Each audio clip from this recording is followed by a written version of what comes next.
marche. Bonsoir tout le monde. Bon, je pense que la salle est remplie a priori. Voilà.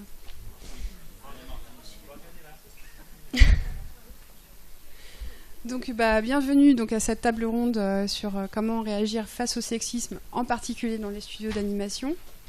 Donc, présentation de l'association Les Femmes s'animent, créée par Corinne Cooper, ici présente, qui réunit pas seulement des femmes normalement, mais bon, a priori nous ne sommes que des femmes pour l'instant. Dans le bureau, il y a quelques hommes. Dans l'association, il y a des hommes. Au bureau, pour l'instant, il n'y a que des femmes, voilà. Mais les hommes sont les bienvenus. Voilà. Donc, l'idée... Tu me dis si je me trompe, hein, donc voilà. En tout cas, l'idée, c'est un petit peu de promouvoir la place des femmes dans l'animation, notamment à certains postes aussi, où on a peut-être un peu plus de mal parfois à accéder. Voilà. Donc, on voulait présenter en fait au départ cette table ronde parce qu'en mai dernier, donc vous vous souvenez tous de l'affaire Beaupin, donc j'avais ma petite image pour illustrer. Voilà, bon ça c'est juste une petite capture d'écran. Cette affaire donc qui avait un peu soulevé le problème du sexisme en politique et qui avait soulevé au-delà de ça dans les milieux professionnels. Enfin, ça avait un peu mis en avant et ça avait surtout permis d'en parler. Et donc Philippe Duchesne qui tient une page Facebook, enfin un groupe Facebook qui s'appelle Je bosse dans le dessin animé, le jeu vidéo et le vidéo game, avait lancé la question: comment ça se passe pour vous? Et ce qui s'est passé, alors on le voit pas trop bien parce que c'est derrière, en quelques heures il y a eu 116 commentaires, et alors que personne ne s'y attendait. C'est-à-dire qu'on s'attendait à ce que dans l'animation c'est bon enfant, donc ça se passe bien. Et on s'est retrouvé avec 116 commentaires, des témoignages qu'il a reçus en message privé et des sous-commentaires. Enfin, c'était énorme. Et à ce moment-là, donc, est venue l'idée de créer un Tumblr qui s'appelle T'as pas d'humour. Je n'ai fait aucune capture du Tumblr. Je vous laisserai aller voir. Ça s'appelle Sexisme Anime sur Tumblr. Et vous le trouverez tout de suite donc, sous le titre T'as pas d'humour. Donc je vais laisser les intervenants se présenter rapidement et puis on va commencer à parler de la genèse de ce Tumblr et de ce que ça a donné ensuite. Donc bonsoir, je m'appelle Nicolas, j'ai co-créé T'as pas d'humour avec une personne qui n'est pas là ce soir et je sais pas quoi ajouter de plus. Tu vas nous dire quoi après. Bonsoir, je m'appelle Mélanie et je suis chargée de production. Bonsoir, Marie-Pierre Journet, je suis directrice de production et directrice de studio. Bonsoir, Marina Stefanov, je suis psychologue. Isabelle Mathieu, avocat au barreau de Paris, spécialisée en droit social et qui traite pas mal de harcèlement, de sexisme et de toutes ces dérives dans le cadre professionnel.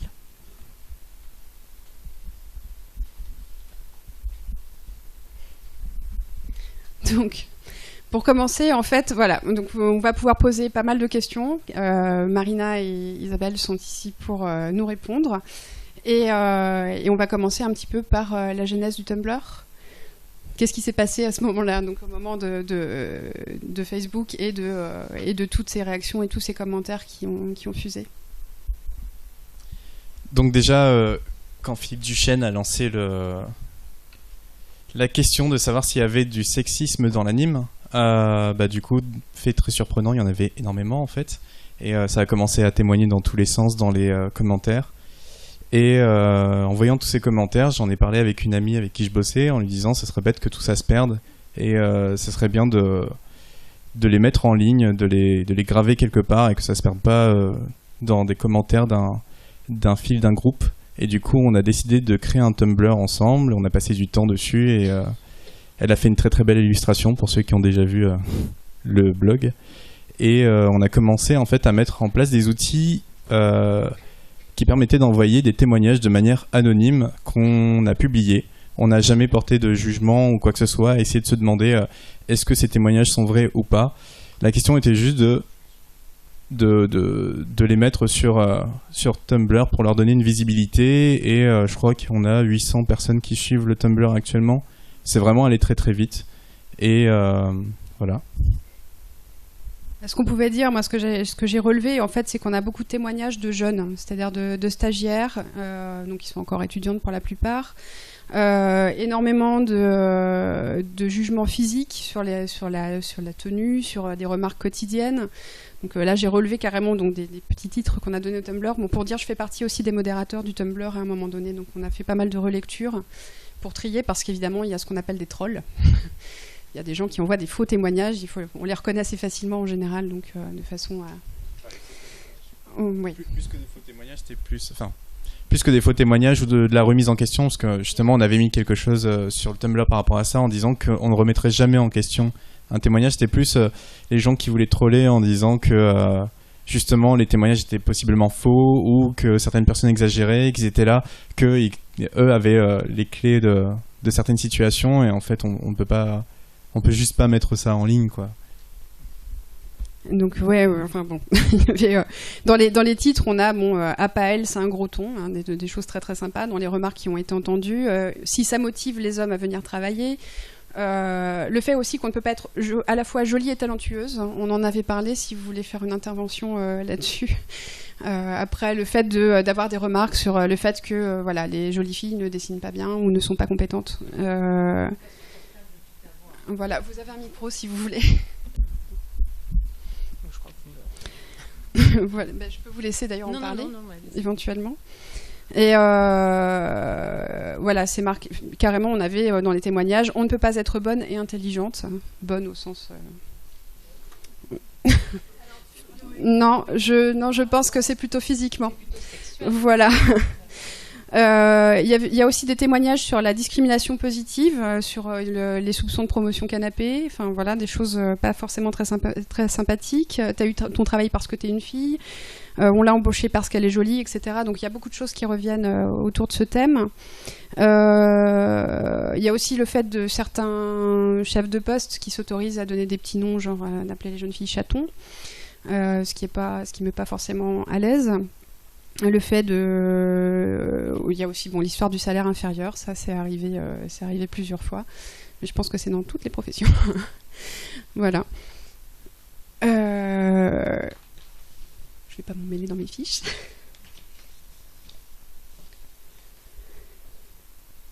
Donc on voulait aussi avoir un témoignage. Donc est-ce que vous voulez que je vous lise des témoignages complets peut-être, ou tu veux les lire, Nicolas? Oui. Je suis super prête. Donc exemple de témoignage. Donc mon boss ne m'a jamais rien dit, c'est le titre. En stage cet été dans une boîte à 100% masculine à part moi, l'un de mes collègues me lançait « On va chez moi et on baise » et autres, plusieurs fois par jour, tous les jours, en open space, devant nos supérieurs. Si je m'énervais, j'avais droit à un « Oh, c'est bon, c'est qu'une blague » et mon boss n'a jamais rien dit. Voilà, c'est ce genre de situations en fait, qui peuvent mettre extrêmement mal à l'aise et empêcher en fait, les femmes de progresser. On a... L'histoire d'une stagiaire. Il y a quelque temps de ça, une petite stagiaire toute mimi et très timide bossait avec nous, mais du jour au lendemain, elle s'est repliée et s'isolait du reste de l'équipe. Vu qu'on s'entendait bien, je lui ai demandé ce qui n'allait pas. Elle n'a rien voulu dire. Je me suis dit que c'était sans doute des problèmes familiaux, je n'ai pas insisté. Son stage s'est fini, la prod aussi, et peu de temps après, elle nous a envoyé un mail à moi et aux autres filles avec qui elle s'était bien entendue pour nous dire de nous méfier de... Il n'y a pas le nom... que ce collègue l'avait invité plusieurs fois et qu'elle avait refusé. Il aurait pu être son père et qu'il a commencé à l'appeler au milieu de la nuit, à lui envoyer des mails lui disant qu'il se branlait, désolé pour le mot, en pensant à elle. J'ai réalisé qu'elle avait dû vivre un enfer sur les dernières semaines de son stage. Je lui ai demandé pourquoi ne pas avoir parlé à la police ou aux filles de la prod. Donc on va reparler de la peur de témoigner. Elle a répondu avoir honte et qu'elle avait peur de perdre son stage. Elle voulait juste mettre en garde les filles pour leur éviter des problèmes. Ça m'a foutu un coup. Donc voilà, si vous allez sur le Tumblr en question, il y en a beaucoup dans ce goût. Donc voilà. Je ne sais pas si Marina, excusez-moi, si vous vouliez intervenir un petit peu sur ce que vous aviez lu, parce que vous les avez lus, les commentaires. Je les ai lus justement avec intérêt, mais j'entendais par exemple, sur cette dernière question, celle que vous avez évoquée, hein, pourquoi tu n'as pas parlé à la police ou aux filles de la prod? Je trouve que c'est pas rien, parce que c'est quand même de références de registres complètement différents, c'est-à-dire une qui évoque plutôt la solidarité, hein, pourquoi tu n'as pas parlé aux autres filles, hein, et puis l'autre qui évoque quelque chose de la sanction, de la loi, de l'interdit, de la protection, on pourrait dire. Et je trouve que ça fait penser au fait que ce sont des remarques qui peuvent, ou en général quand ça en arrive là, c'est ce que dit, il me semble, cette jeune femme, produire une sorte d'inhibition. Hein, voilà. On n'a pas de réplique, voire pas de pensée. Alors, c'est aller peut-être un peu vite, parce qu'on n'en est pas encore là, même si je pense qu'il y a des situations qui évoqueraient ce registre-là. C'est pas très loin de ce qu'on peut voir dans certains cas traumatiques. Hein. C'est ce qui se passe dans des situations à potentiel psychotraumatique, c'est-à-dire oui, quelque chose qui produit une inhibition. À l'extrême, on pourrait dire un état de sidération. Voilà. Alors, je prends des précautions, hein, c'est à l'extrême, mais je trouve que c'est déjà là un peu en germe dans ce que vous avez évoqué. Les autres choses que j'ai entendues, je trouve qu'on en parlait en off tout à l'heure avant de commencer, c'est pourquoi on n'en parle pas, pourquoi éventuellement c'est plus facile, entre guillemets, de parler de harcèlement d'immoral que de harcèlement ou de remarques sexistes.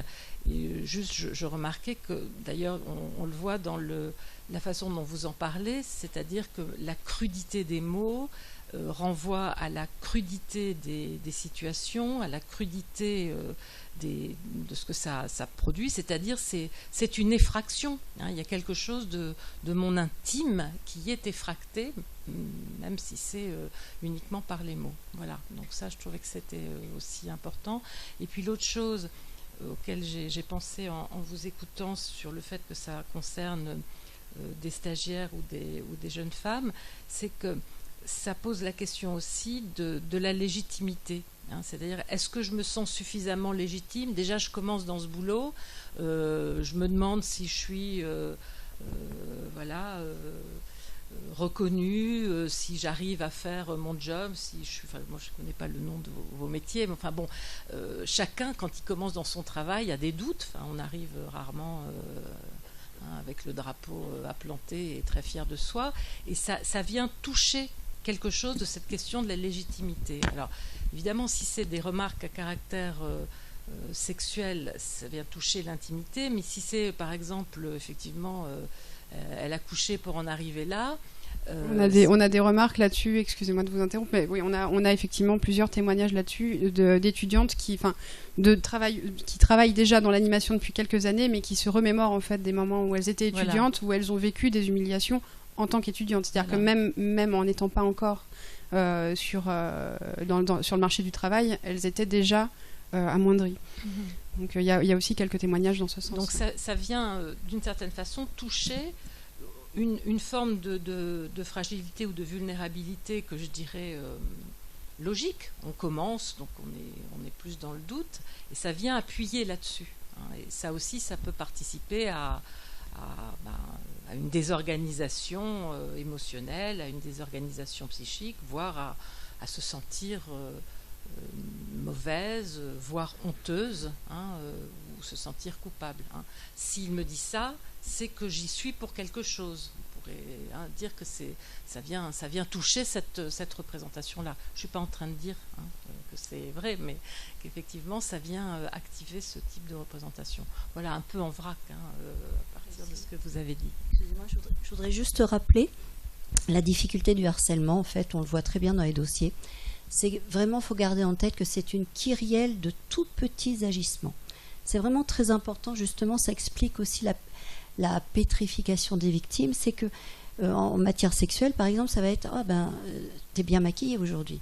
Disons que ce pantalon te va bien. Et tout ça, c'est des petites choses. On va voir le commentaire de Mélanie, justement, à ce propos. Et cette kyrielle, à un moment donné, même quand vous allez en parler à votre conjoint ou votre conjointe, tout le monde va vous regarder en se disant « mais t'as que ça à nous dire ».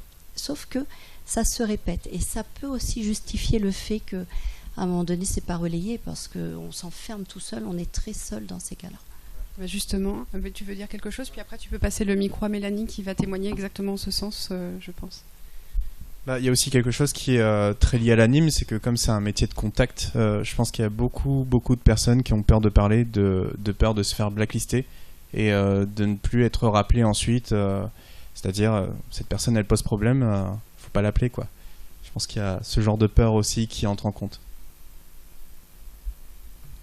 Donc c'était pour revenir là-dessus. Donc moi j'ai vécu ce genre de commentaires tous les jours au quotidien. Mais en fait on s'en rend pas forcément compte.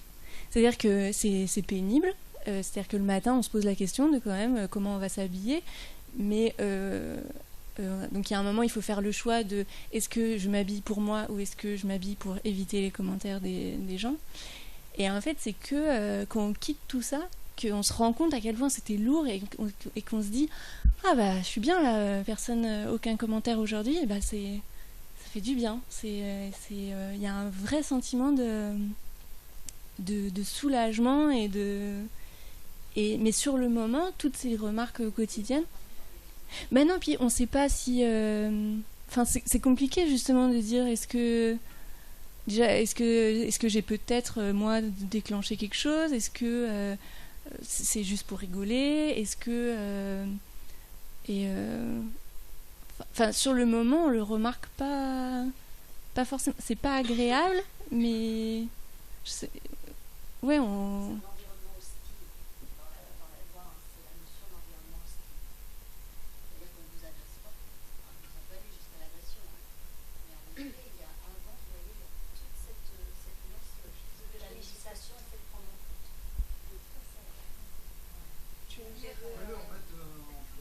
Le problème c'est que c'était à moitié sur le visage de Mélanie. Voilà, mais on peut effectivement le remettre en plein écran.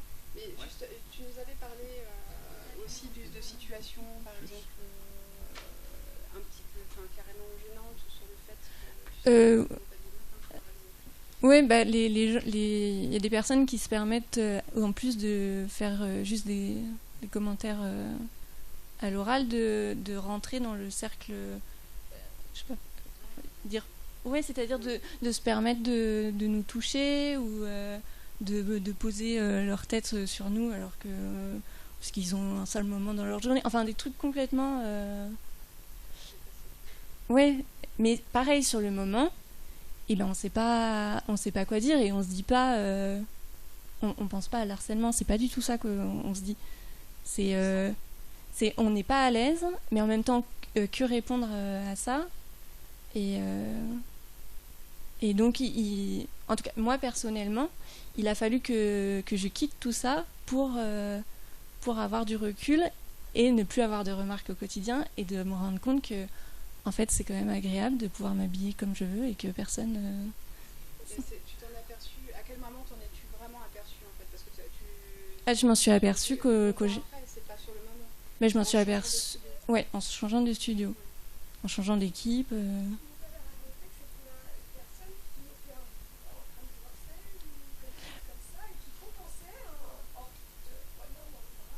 Ouais, pour ça.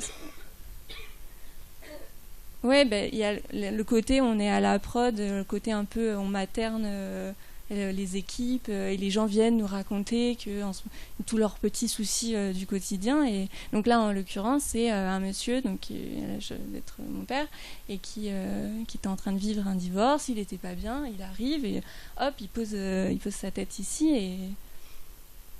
et ben... C'était pas un ami. Non, c'était pas un ami. Non, c'était pas un ami. Puis hiérarchiquement, il était au-dessus de moi, mais.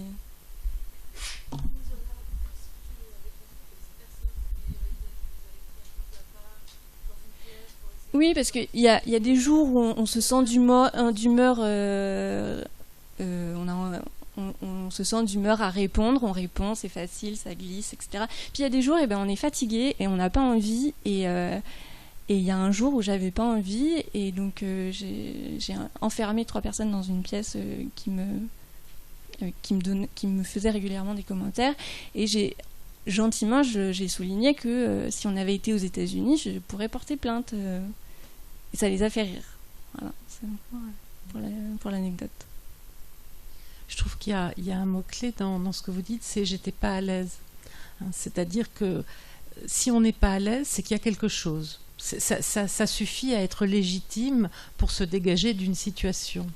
Ça ne veut pas dire envoyer tout balader, parce que je trouve que dans cette situation-là, ce que j'entends moi dans ce qui est dit, c'est-à-dire que vous n'étiez pas à une place de sujet à qui il est reconnu et ses propres sensations, ses propres élans ou ses propres refus. Vous êtes utilisé pour consoler, pour je ne sais quoi, enfin bon. Et si vous n'êtes pas à l'aise, ça c'est un signal. C'est un signal qu'il y a une situation, il n'y a pas de raison, on peut être pas à l'aise si on a fait, je sais pas quoi, une connerie professionnelle, on sait à quoi ça c'est référé, je me sens coupable, ou je sais pas, je suis en retard, mais si on n'est pas à l'aise juste après un bonjour, là il y a quelque chose, alors qui mérite en tout cas on est légitime. Si on n'est pas à l'aise, voilà, il se passe quelque chose à l'intérieur qui vaut le coup d'être un peu, d'aller un peu plus loin et de savoir ce qui se passe. Et puis l'autre chose à laquelle je pensais, il était aussi question tout à l'heure, cette question de l'humour, c'est-à-dire de hop, une petite pointe, et non, mais je rigole, mais et alors ça, je trouve que c'est un petit poison quotidien, parce que je t'envoie un scud et après je dis ah non mais il s'est rien passé, c'est-à-dire que c'est complètement désarmant, puisque à la fois quelque chose est fait et en même temps non mais ça n'a pas eu lieu, c'est ça, c'est de l'humour ou c'est une blague, c'est comme si ça n'avait pas d'importance. Donc là aussi ça nie voilà, cette place de sujet. Le fait que quand on est en face de quelqu'un, moi j'ai toujours coutume de dire on peut rire, mais s'il y a de la bienveillance, parce que sinon c'est de l'ironie et c'est pas, voilà, on rit au détriment de quelqu'un. Ce qu'on s'était dit quand on a préparé cette soirée, en fait, c'était aussi le côté très détendu des studios d'anime, c'est-à-dire qu'on est parfois victime consentante, entre guillemets, enfin, on participe aussi à ce genre de choses en tant que femme, quand on connaît bien l'équipe, quand on est ami avec les gens, il n'y a pas de souci. Donc, où c'est complètement consenti, donc c'est pas gênant. Mais c'est vrai qu'il peut y avoir certaines limites, et dans ton cas, Mélanie, c'était ton premier job en plus, quand c'était arrivé. Donc c'est le plus gênant, c'est ça, c'est... Oui.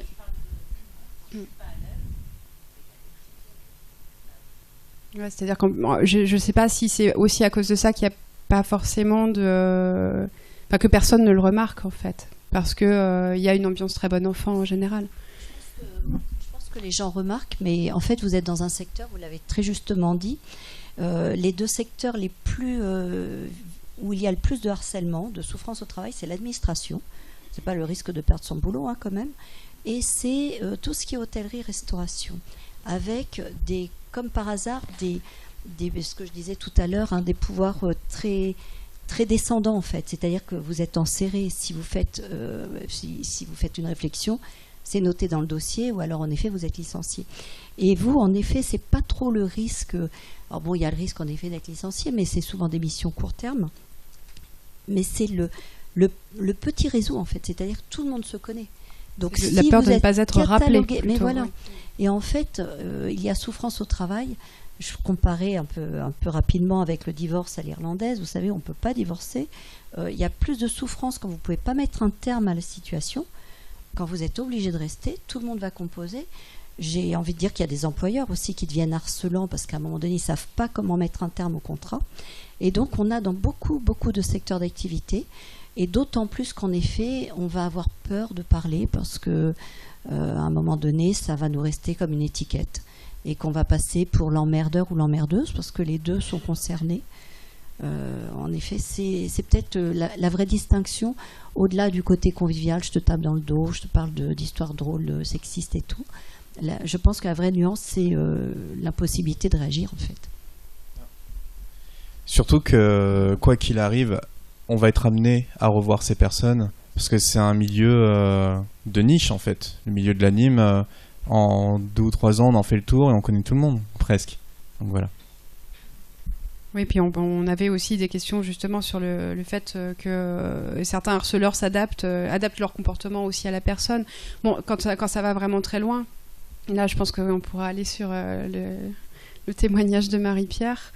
Et que ça devient d'autant plus indétectable que la personne est très appréciée et très compétente.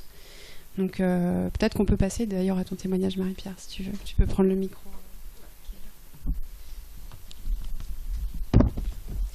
Donc moi j'ai été amenée à être donc directrice d'un studio et je travaillais avec un responsable qu'on appelait un responsable d'exploitation. C'était donc un homme d'un certain âge, je ne vais pas dire mon père, je ne peux pas dire comme toi Mélanie, mais quelqu'un qui avait en gros 45 ans. Et il avait donc en charge l'exploitation. Quand on disait l'exploitation, c'était aussi la partie post-prod. Il avait la responsabilité de 4 salles de montage. Donc bien sûr, il travaillait en relation avec les directrices de production et des réalisateurs pour les choix des monteurs, et des chefs monteurs, des assistants monteurs, et avec moi, puisque je supervisais tout le studio. Ça a mis un certain temps avant que des langues se délient. D'abord, je me suis rendu compte que, comme par hasard, des garçons qu'on appréciait en montage disparaissaient des listes, ne venaient plus monter. Ce n'étaient que des filles. Pas de jeunes filles, pas de stagiaires, des filles qui avaient déjà du métier, qui avaient déjà de la bouteille, qu'on avait déjà apprécié dans la société. Et une première fois, quelqu'un vient dans mon bureau, Marie-Pierre, moi ça va pas trop, enfin bon, il se comporte pas bien, nani, nana. Bon, alors vous dites, ouais, bon, d'accord, elle est peut-être un peu coincée, enfin bon. Une première fois, quoi, vous faites pas trop, enfin, moi j'avais pas de problème du tout avec lui, du tout. Donc vous dites, bon, peut-être qu'elle était mal lunée, peut-être que, bon, voilà. Et puis une deuxième, et puis une troisième. Et là, vous vous dites, ah, là, je coince grave. Donc, je vais vous noter, j'ai noté des choses qui m'ont été écrites, puisque je vais vous raconter jusqu'à la fin ce qui s'est passé. Et comme vous disiez, madame, c'est une somme de plein de petites choses qui, vécues au quotidien, deviennent l'enfer pour des salariés. Pardon. Alors, c'est pas que du harcèlement sexuel ou du harcèlement, mais c'est des choses du quotidien, du travail.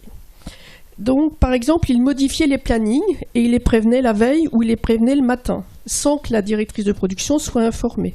Donc, vous arrivez bosser, puis il vous disait « Ah ben non, finalement, j'ai changé ton planning, tu bosses pas aujourd'hui, tu viendras demain. » Bon, c'est un comportement un peu particulier. Il est changé de salle de montage. Vous savez comme moi qu'on aime bien, les réalisateurs aiment bien avoir une salle avec des étagères. Donc changer sans arrêt de salle, vous arrivez le matin, vous ne savez pas dans quelle salle vous êtes. Il n'avait pas forcément préparé le travail, donc ces dames et ces demoiselles devaient attendre et devaient l'attendre. Il leur interdisait toute discussion entre elles. Elles étaient là pour travailler, c'était pour travailler.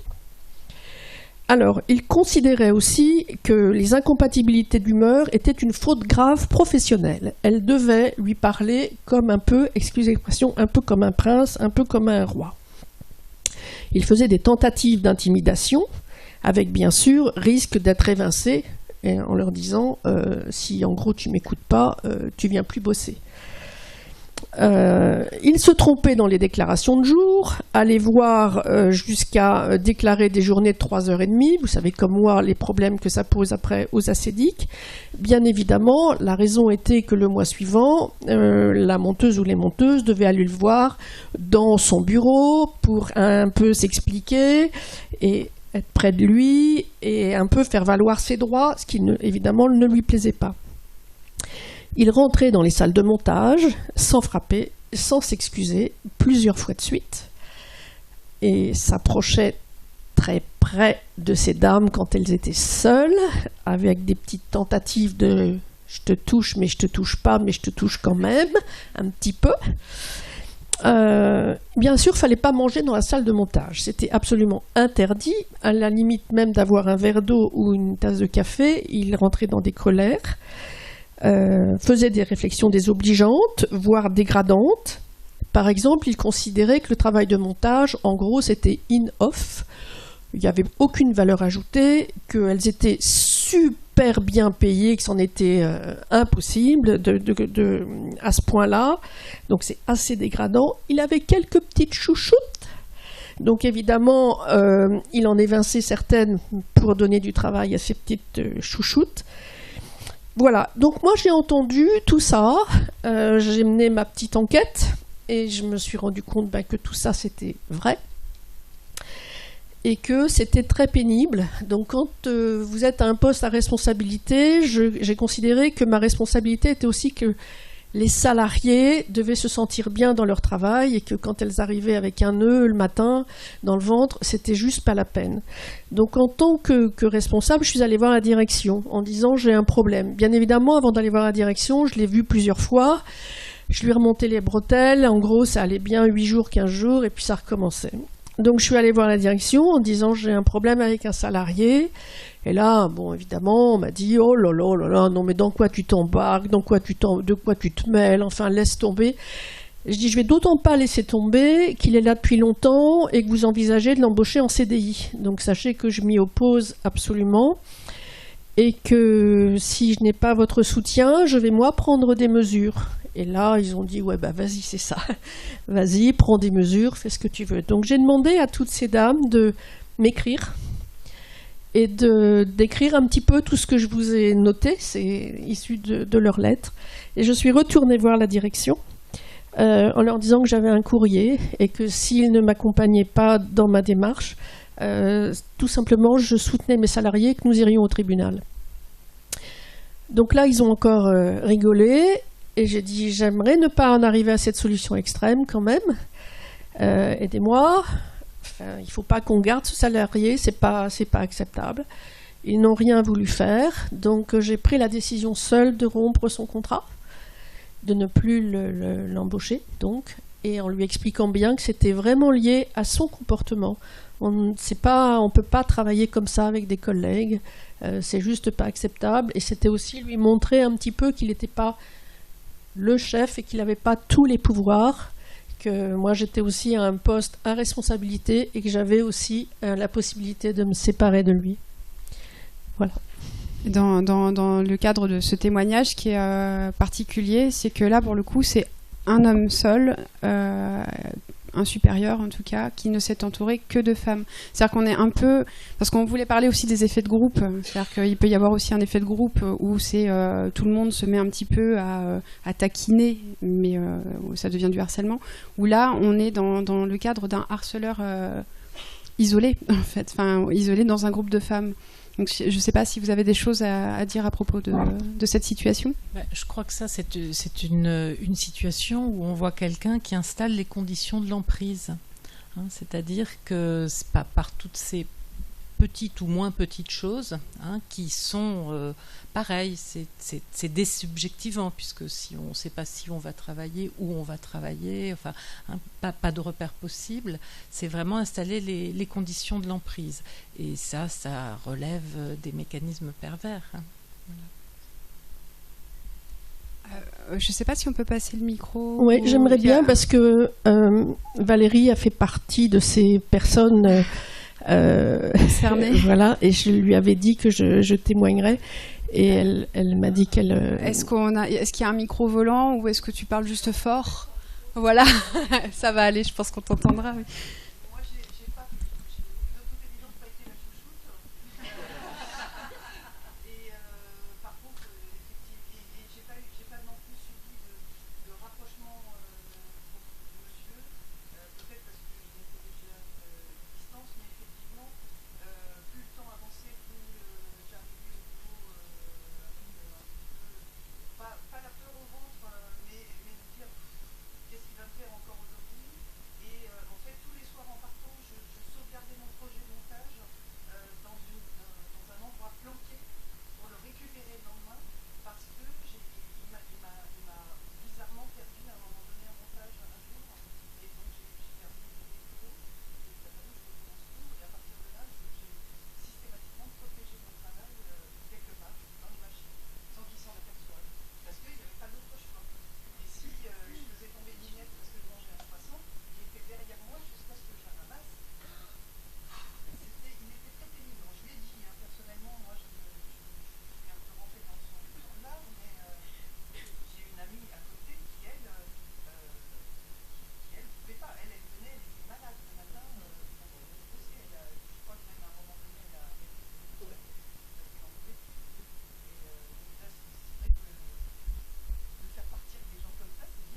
Oui. Alors, est-ce que vous disiez, on est plus aussi dans le cadre d'un pervers ou pas?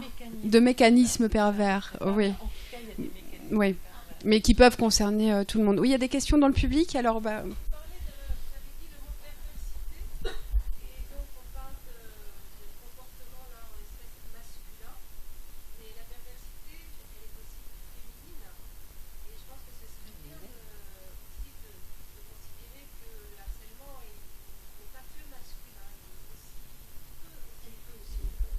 Oui, il peut dans le cas, en tout cas.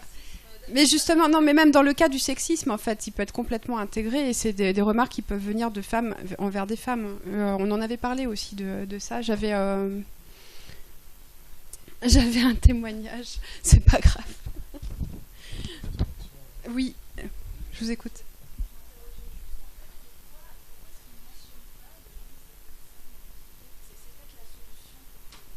Faire une liste noire? Alors, non, je me suis permis enfin, je ne citerai pas son nom. Cette personne est maintenant décédée, mais sachez que on se connaît un peu dans le métier quand même, et que je l'ai un peu blacklisté, quoi. Voilà.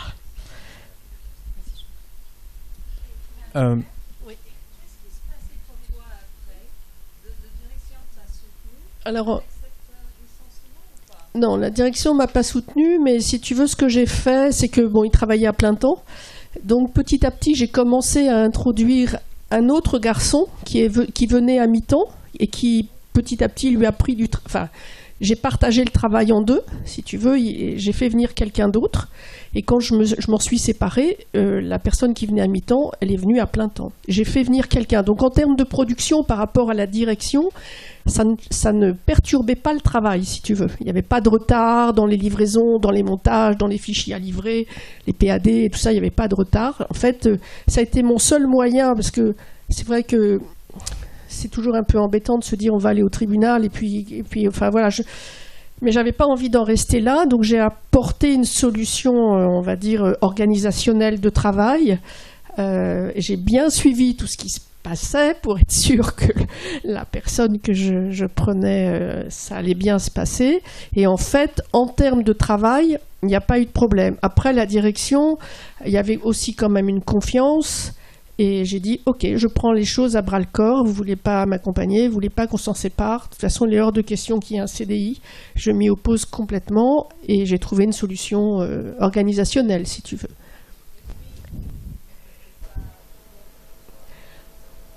Non, il n'était pas plus haut que moi. On peut dire qu'il était un... Oui, bien sûr, parce que c'était moi la méchante, c'était moi la... Enfin, j'étais la pas bien, quoi, tu vois, c'était moi la méchante. Mais il y avait une confiance avec la direction et comme en termes de travail, j'ai organisé le truc, ben voilà, ils m'ont laissé faire, quoi. Mais ça a mis... on a mis à peu près 2 ans, tu vois, enfin, ça s'est pas fait en... Ça s'est pas fait en 5 minutes non plus, parce qu'au début, tu dis... ouais, bon, puis des fois ça allait bien, puis des fois ça allait pas bien du tout, tu vois, donc c'était un peu... Oui, périodique. Ouais. Bah ouais, donc voilà. C'était il y a une dizaine d'années. Ouais, Valérie, il y a une dizaine... 8-9 ans. J'aurais plus un souvenir, mais je dirais oui, 8-9 ans en gros, ouais. Et l'autre, il était vachement bien après. Et il est toujours vachement bien. Et une petite remarque, une question qu'on a souvent eue par rapport au Tumblr, c'était pourquoi on ne donnait pas les noms, pourquoi on les censurait. Je peux comprendre, mais en fait, on peut pas se permettre de faire de la diffamation entre guillemets sur les gens et de donner des noms et de les balancer comme ça. Nous, notre but, c'était d'apporter d'abord des témoignages et dire ça existe dans l'anime, le sexisme. Déjà, pour nous, c'était ça le combat à la base. Après, créer une liste noire, c'est un tout autre projet et on n'est vraiment pas là-dedans. Et par contre, on voudrait créer une liste blanche des studios. Mais ça, on en parlera après. Mais et l'autre chose que je voulais dire aussi, c'est qu'en fait, il y a un syndrome tout particulier dans l'anime aussi. C'est qu'en gros, il y a des stars. Il y a des gens qui bossent super bien, qui sont vachement appréciés parce que ce sont des artistes reconnus et qui agissent un peu en toute impunité parce que les boîtes veulent les garder. Et je pense que ce serait bien aussi à un moment de réfléchir à ça et savoir comment on peut faire dégager ces gens-là malgré leur statut de star et d'intouchable.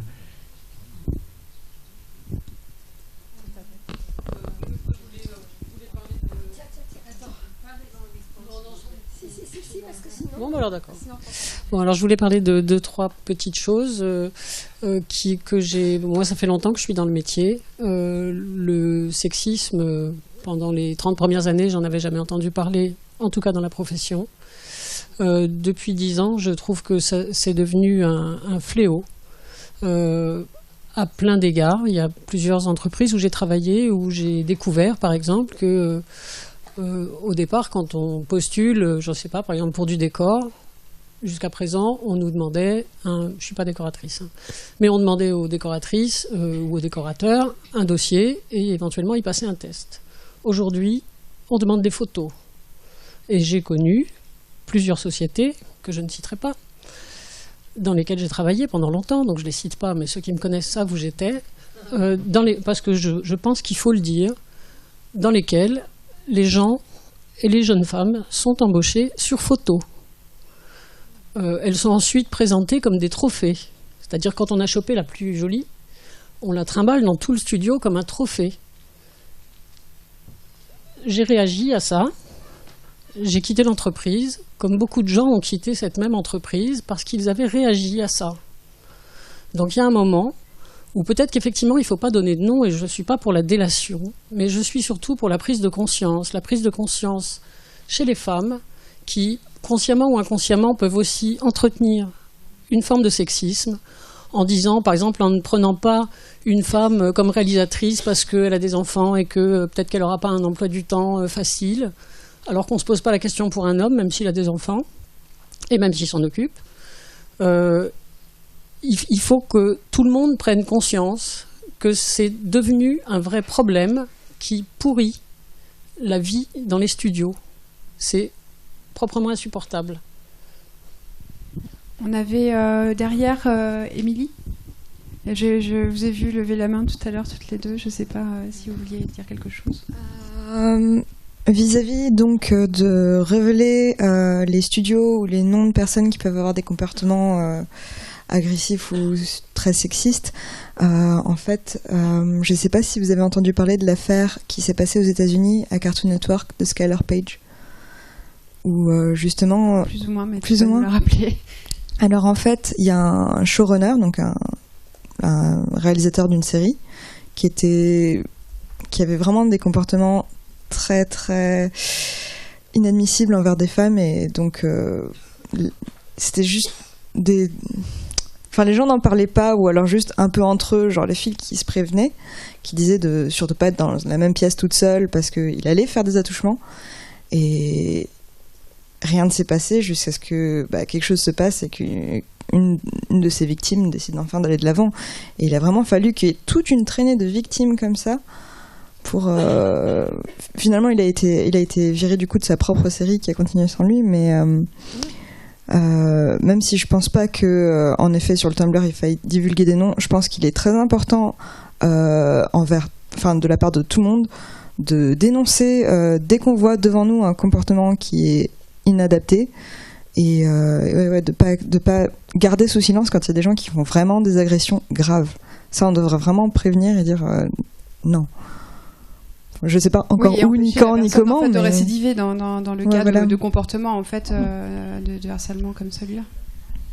Si je peux me permettre, c'est aussi l'objet de ce genre de table ronde, c'est que tout est à faire encore. Voilà. Et qu'on est là pour créer, en fait. On est là pour créer des solutions, et que c'est complètement inadmissible ce qui se passe. Il y a vraiment des choses très graves qui se passent dans le milieu de l'anime en France.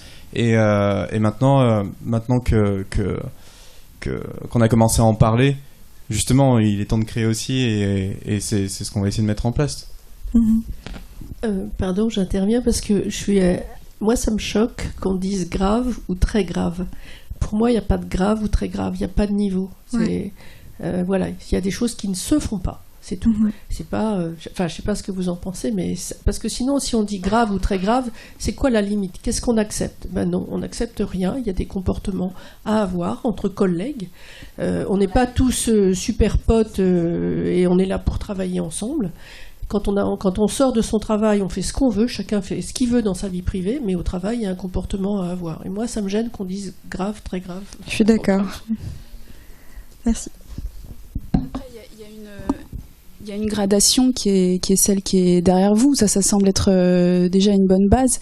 Mais en ce qui concerne effectivement la délation, je suis d'accord que sur le Tumblr, il ne faut pas mentionner les noms, parce que sur le Tumblr, effectivement, c'est des témoignages qui ne sont pas forcément vérifiés. En revanche, quand on a une information certaine, ou peut-être qui a été validée par plusieurs personnes, où on peut presque avoir une certitude, là, ça me semble important, quoi, de dire, pour que la personne en face se sentent pas impunes, et que cette situation, les autres hommes, parce qu'on parle d'hommes mais il y a aussi des femmes, qui sachent qu'en tout cas dans notre milieu, ben, ça va se savoir, et qu'à un moment donné, quand une action grave, après effectivement à déterminer, répétée, avérée se passe, ben, en fait ça va se savoir, c'est-à-dire qu'on ne va plus se taire. Ça peut être une solution, quoi, d'avoir une sorte de liste noire. Je sais pas, après effectivement tous les outils sont à créer. Mais c'est peut-être avoir des référents aussi, juste par là des référents. Au niveau purement juridique, hein, là je fais la méchante avocate, mais vous avez des actions en diffamation et en dénonciation calomnieuse, et vous savez que les plus harcelants, les plus coupables sont souvent les plus violents en défense. Parce que la meilleure défense, c'est l'attaque. Et donc, il y a déjà ce premier principe, c'est que vous allez vous prendre une action pénale qui va durer des années. Et si on est plusieurs, c'est-à-dire que si la personne n'est pas identifiable. C'est-à-dire, regardez Outreau, enfin, sans faire de sales parallèles, hein, mais Outreau, il y avait plein de témoignages, il y a eu plein de choses, et au final, il s'est avéré qu'il y avait une injustice. On est sur un terrain de ressenti. C'est-à-dire que même les 3 personnes ou les 4 personnes qui vont témoigner, elles ont ce ressenti. Je n'excuse absolument pas, hein. Comme vous dites, il n'y a pas grave et très grave, ou peu importe. Par contre, il peut y avoir des conséquences dramatiques dans tout agissement à cause du ressenti, à cause de la construction de la personne. Et donc, vous pouvez être, vous, sur certaines de vos faits, d'arriver devant un juge au pénal, d'être entendu, c'est très déstabilisant. Et au final, votre dossier, vous allez en plus vivre une injustice monstrueuse, parce qu'au final, dans le pénal, il faut une intention.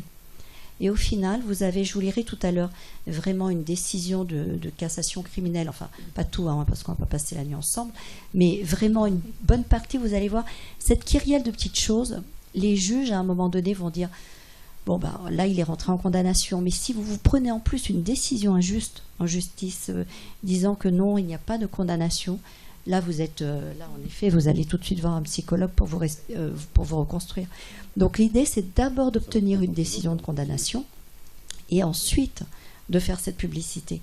Ce qui impose en effet soit d'être très discret sur vos modes de communication des noms, et ça veut dire très discret, généralement pour un avocat ça veut dire pas d'écrit, soit pas de texto, pas d'écrit, pas de mail, la communication orale, hein, comme faisaient nos ancêtres, ça marche très bien aussi, soit en effet d'obtenir des éléments certains. Et ces éléments certains, ça ne sera jamais des croisements de témoignages. L'histoire l'a démontré, les fautes, les erreurs judiciaires l'ont démontré, et le problème c'est que là, ça va vous exploser au nez. Donc en tant que victime, j'aimerais bien que vous n'en rajoutiez pas une couche de victime judiciaire, et donc ça veut dire qu'à un moment donné, vous allez régler votre affaire, enfin le jour où vous en êtes au point où vous dénoncez à personne, vous savez que justement ce dont on parlait, ce que vous craignez, c'est-à-dire votre notoriété, le fait que les sociétés vont vous appeler en disant tiens, est-ce que tu peux venir, tout ça, ça sera cramé aussi, hein. Donc dans ces cas-là, allez-y en frontal. S'il n'y a plus rien à perdre, allez-y en frontal. Justement, on va parler de ça un petit peu, de trouver des référents. Tu veux un micro peut-être, Babette? Parce que justement, j'allais rebondir sur ce que tu nous as dit tout à l'heure par rapport au fait que ce soit quand même vraiment... Il y a aussi cet effet de groupe de déconsidérer en fait la position de certaines femmes dans certains studios. Le fait qu'il y ait plusieurs personnes, ça génère un effet de groupe. J'ai pas d'autres mots, et tout le monde s'y met, y compris des femmes. Et ça peut être extrêmement délétère pour l'ambiance et les personnes.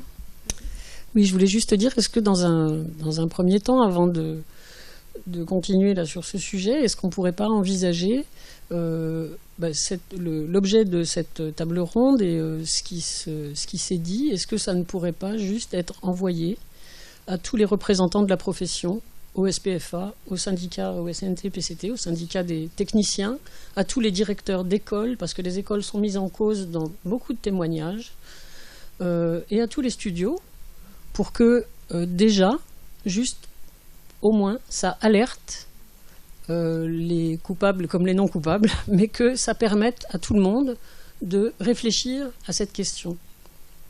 Voilà, moi c'est une proposition que je fais. Sans faire d'ironie, vous savez qu'il y a l'avance Strauss-Kahn et l'après Strauss-Kahn. On l'a vu, nous, au judiciaire. On parle de cette récente affaire, mais je vous assure que c'est l'affaire, alors je vais caricaturer en disant que merci Monsieur Strauss-Kahn, parce que c'est l'affaire. Alors en 2002, quand on a eu la loi sur le harcèlement, c'est une association qui a beaucoup participé, qui s'appelait Mot pour Mot, MOTS pour Mot MAX. Et tout est dedans. Toute la solution du problème est là-dedans. Et en effet, Strauss-Kahn, qu'est-ce qu'il a fait? Il a été tellement énorme que du coup, la parole s'est libérée. Et d'un seul coup, les femmes se sont mises à parler. Les femmes et les hommes d'ailleurs, toujours pareil, pardon. Et dès lors que la parole est libérée, c'est bon, on y arrive. Mais faut faire attention parce qu'en effet, si on parle, donc il faut communiquer, il faut dire ça ne passera plus. On n'accepte pas. C'est ce qui se fait énormément. Il y a beaucoup d'entreprises qui ont des chartes. Vous avez communiqué d'ailleurs une charte avec un article. Il y a de plus en plus d'entreprises qui ont des chartes de déontologie. On peut la mettre. Voilà. Et ce genre de choses, c'est vulgariser le fait que ça n'est plus possible. Et je voulais juste rajouter une chose. C'est vrai qu'on a parlé de la situation des jeunes femmes et des jeunes filles qui sortent de l'école, qui rentrent comme stagiaires ou qui rentrent comme jeunes professionnels. Alors à mon âge, je vais vous parler de la situation des vieilles, où on est considéré comme périmé, puisque c'est ce qu'on m'a dit, et où chose qu'on dirait jamais à un homme du même âge que moi. Et où on nous demande de partir parce que ça commence à bien faire, quoi. Donc voilà, je voulais juste attirer votre attention sur le fait que je ne suis pas encore à la retraite et que j'ai encore quelques années de travail et que je ne me sens pas particulièrement périmée.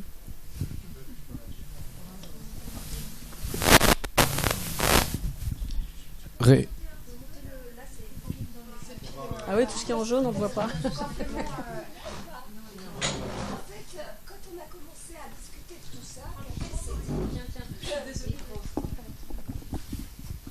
Quand on a commencé à préparer la table ronde, Catel s'est dit qu'elle allait faire quelque chose et immédiatement elle a initié cette charte qu'elle donne à tous les salariés qui sont engagés dans son studio.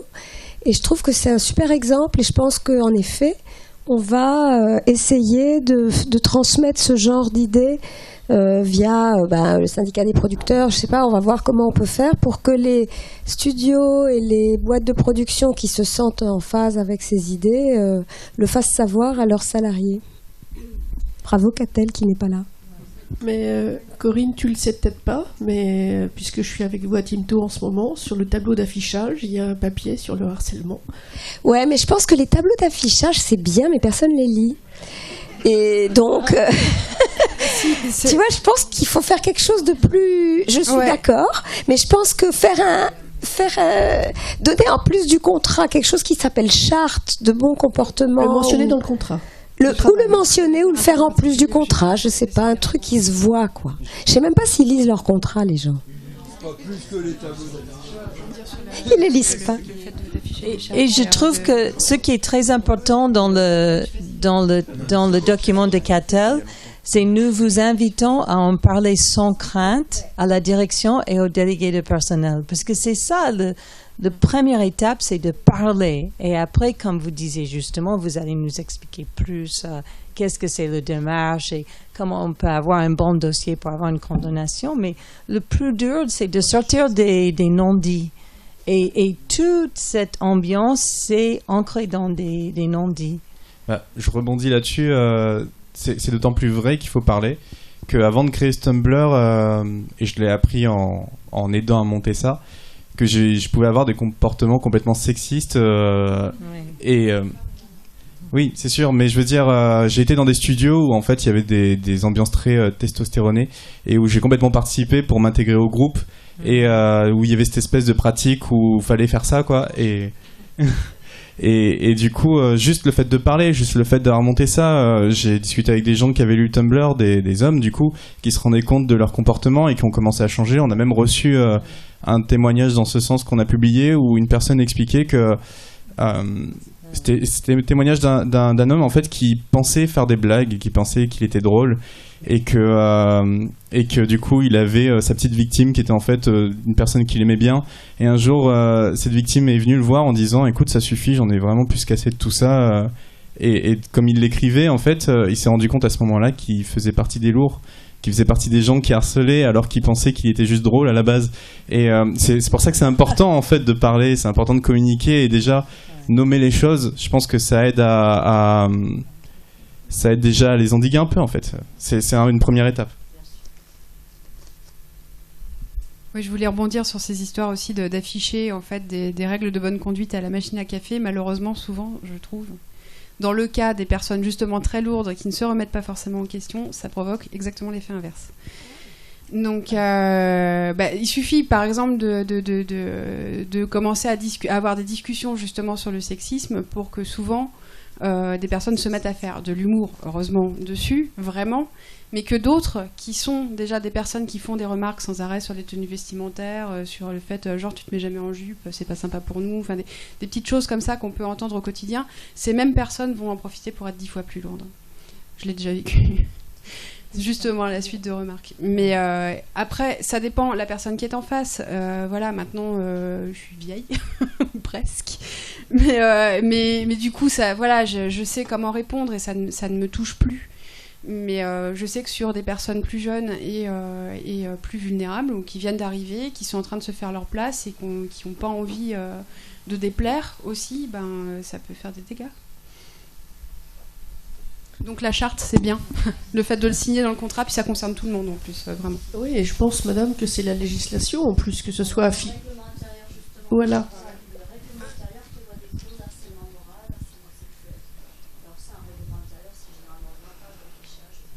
Que personne ne lit jusqu'au bout. Pardon. Je ne suis pas sûre que dans notre secteur, les gens, que ce soit affiché, je serais curieuse de faire un sondage dans quelle société il y a ça d'affiché. Je pense qu'il y en a, alors que c'est la législation. Nous, c'est quand on en parle, c'est le fait d'en parler, hein, c'est pas le fait de l'afficher. Voilà, je voulais rebondir sur le fait de la charte, de l'avoir dans les conditions générales, etc. Je pense que c'est super, effectivement, il faut que ce soit écrit, etc. Mais ça ne suffit pas. Parce que quand dans un texte, il y a marqué qu'il faut en parler à la direction, etc., c'est bien, c'est tout à fait une très bonne intention, mais ça ne suffit absolument pas. Je pense qu'en tant que manager, on a une vraie responsabilité de vigilance. On a une responsabilité, et on ne peut pas toujours le faire directement quand on est extrêmement nombreux, mais d'avoir des relais qui soient des relais où on pose la question, où on se préoccupe. On a vraiment ce rôle-là. Et ça n'est pas juste parce que c'est écrit soit dans les conditions générales, soit dans une charte, que ça provoque le sentiment auprès des victimes éventuelles de pouvoir voilà, parce que justement Marina en parlait tout à l'heure, on est fermé, on n'ose pas, et c'est justement ce déblocage là sur lequel il faut lutter. Parce qu'encore une fois, on se sent un peu dédouané quand les choses sont écrites. On a l'impression d'avoir créé un terrain favorable à ce que les gens puissent s'ouvrir. Mais par expérience vraiment, ça ne suffit pas. Il faut une vigilance, et le relais d'humain à humain est quelque chose de primordial. Voilà. Et la deuxième chose, j'en parlais avec mon jeune voisin, c'est une chose qui avait été évoquée, je crois, dans une table ronde précédente. C'était de veiller aussi à l'équilibre. Quand on est dans un déséquilibre d'un studio, et je suis arrivée dans un studio extrêmement masculin il y a peu de temps, quand on veille et qu'on retrouve un équilibre 50-50, il y a une partie des situations qui en fait C'est pas qu'elle n'existe plus, mais elle ne se révèle plus. Et l'équilibre favorise la force qu'on a peut-être en tant que femme à ne pas subir. C'était un des points que je voulais éventuellement proposer aussi à la discussion. Et ça peut être aussi, effectivement, au chef d'équipe d'être vigilant, enfin, quand c'est pas les chefs d'équipe qui sont eux-mêmes les harceleurs, ce qui peut arriver. Mais effectivement, que le relais soit fait auprès de la direction de production ou du réalisateur ou de la réalisatrice dans le cas où c'est une personne à qui on sait qu'on peut parler. C'est vrai que c'est très compliqué en fait de savoir à qui vraiment s'adresser, à qui on peut faire confiance, quel relais on peut utiliser. Ça peut être juste son voisin qui aura moins peur d'accompagner. Donc on se posait la question d'avoir des référents justement qui soient nommés dans les studios. On s'était posé cette question quand on avait préparé la réunion. Donc que des personnes soient désignées comme référentes, donc pour que tout le monde puisse aller leur parler de façon posée et tranquille, sans avoir peur d'une délation ou de quoi que ce soit, et éventuellement d'avoir une personne référente au sein des femmes s'animent, ce qui serait le mieux, puisque là on est carrément en dehors du cadre du studio où on passe par une association. Donc je ne sais pas si des choses comme ça peuvent se mettre en place légalement, comment ça se passe par exemple. En fait, on a des interlocuteurs, mais bien entendu, je pense que vraiment déjà la première étape, c'est de permettre à la victime de savoir qu'elle est victime. Parce que déjà rien que ça, il y a une perte de temps, il y a de la souffrance, rien que là. Après, quand on est arrivé à cette phase, donc je pense que là c'est plus le travail psychologique. Mais une fois qu'on arrive à avoir une victime en face de nous qui dit bon, c'est pas normal. Ce que vous disiez d'ailleurs, c'est que vous n'avez pas vu que c'était pas normal. Donc il y a toutes ces personnes-là, on ne peut les joindre que par la communication. La télévision, les textes, le règlement intérieur quand il n'est pas écrit en Tahoma 6, avec les conversations entre nous, etc. Le plus facile ensuite, c'est quand la personne sent qu'elle est victime. Parce que là, il y a quand même des armes. Il y a des interlocuteurs déjà. On a des médecins du travail qui ne sont pas obligatoirement dans les entreprises, à qui on peut parler. Il y a des inspections du travail à qui vous pouvez demander d'agir de façon anonyme. C'est-à-dire qu'à un moment donné, l'entreprise va recevoir un courrier en disant voilà, je souhaiterais venir dans votre entreprise et m'entretenir avec vous. Et éventuellement, les inspecteurs du travail peuvent faire des enquêtes. Donc ils peuvent auditer tout un service sans nommer la personne qui a désigné, qui a accusé, entre guillemets, de façon à éviter justement les réprimandes, etc. Vous voyez, on a quand même des actions avant d'arriver à la police judiciaire qui est l'ultime rempart quand on n'a plus rien pour se défendre. Mais là, ce qui va revenir sans arrêt sur le tapis, c'est la peur d'être soi-même grillé, en fait. Ouais. C'est la peur de perdre son emploi, puis en plus dans ce milieu où ça marche beaucoup par le bouche à oreille, les recommandations, d'un studio à l'autre, effectivement, ce que disait Nicolas tout à l'heure, tout le monde se connaît. Il y a la peur d'être grillé, on va le dire comme ça. Ouais. Mais c'est les deux voies les plus anonymes en fait, inspection du travail, médecin du travail. C'est les deux voies qui peuvent revenir sans désigner les salariés.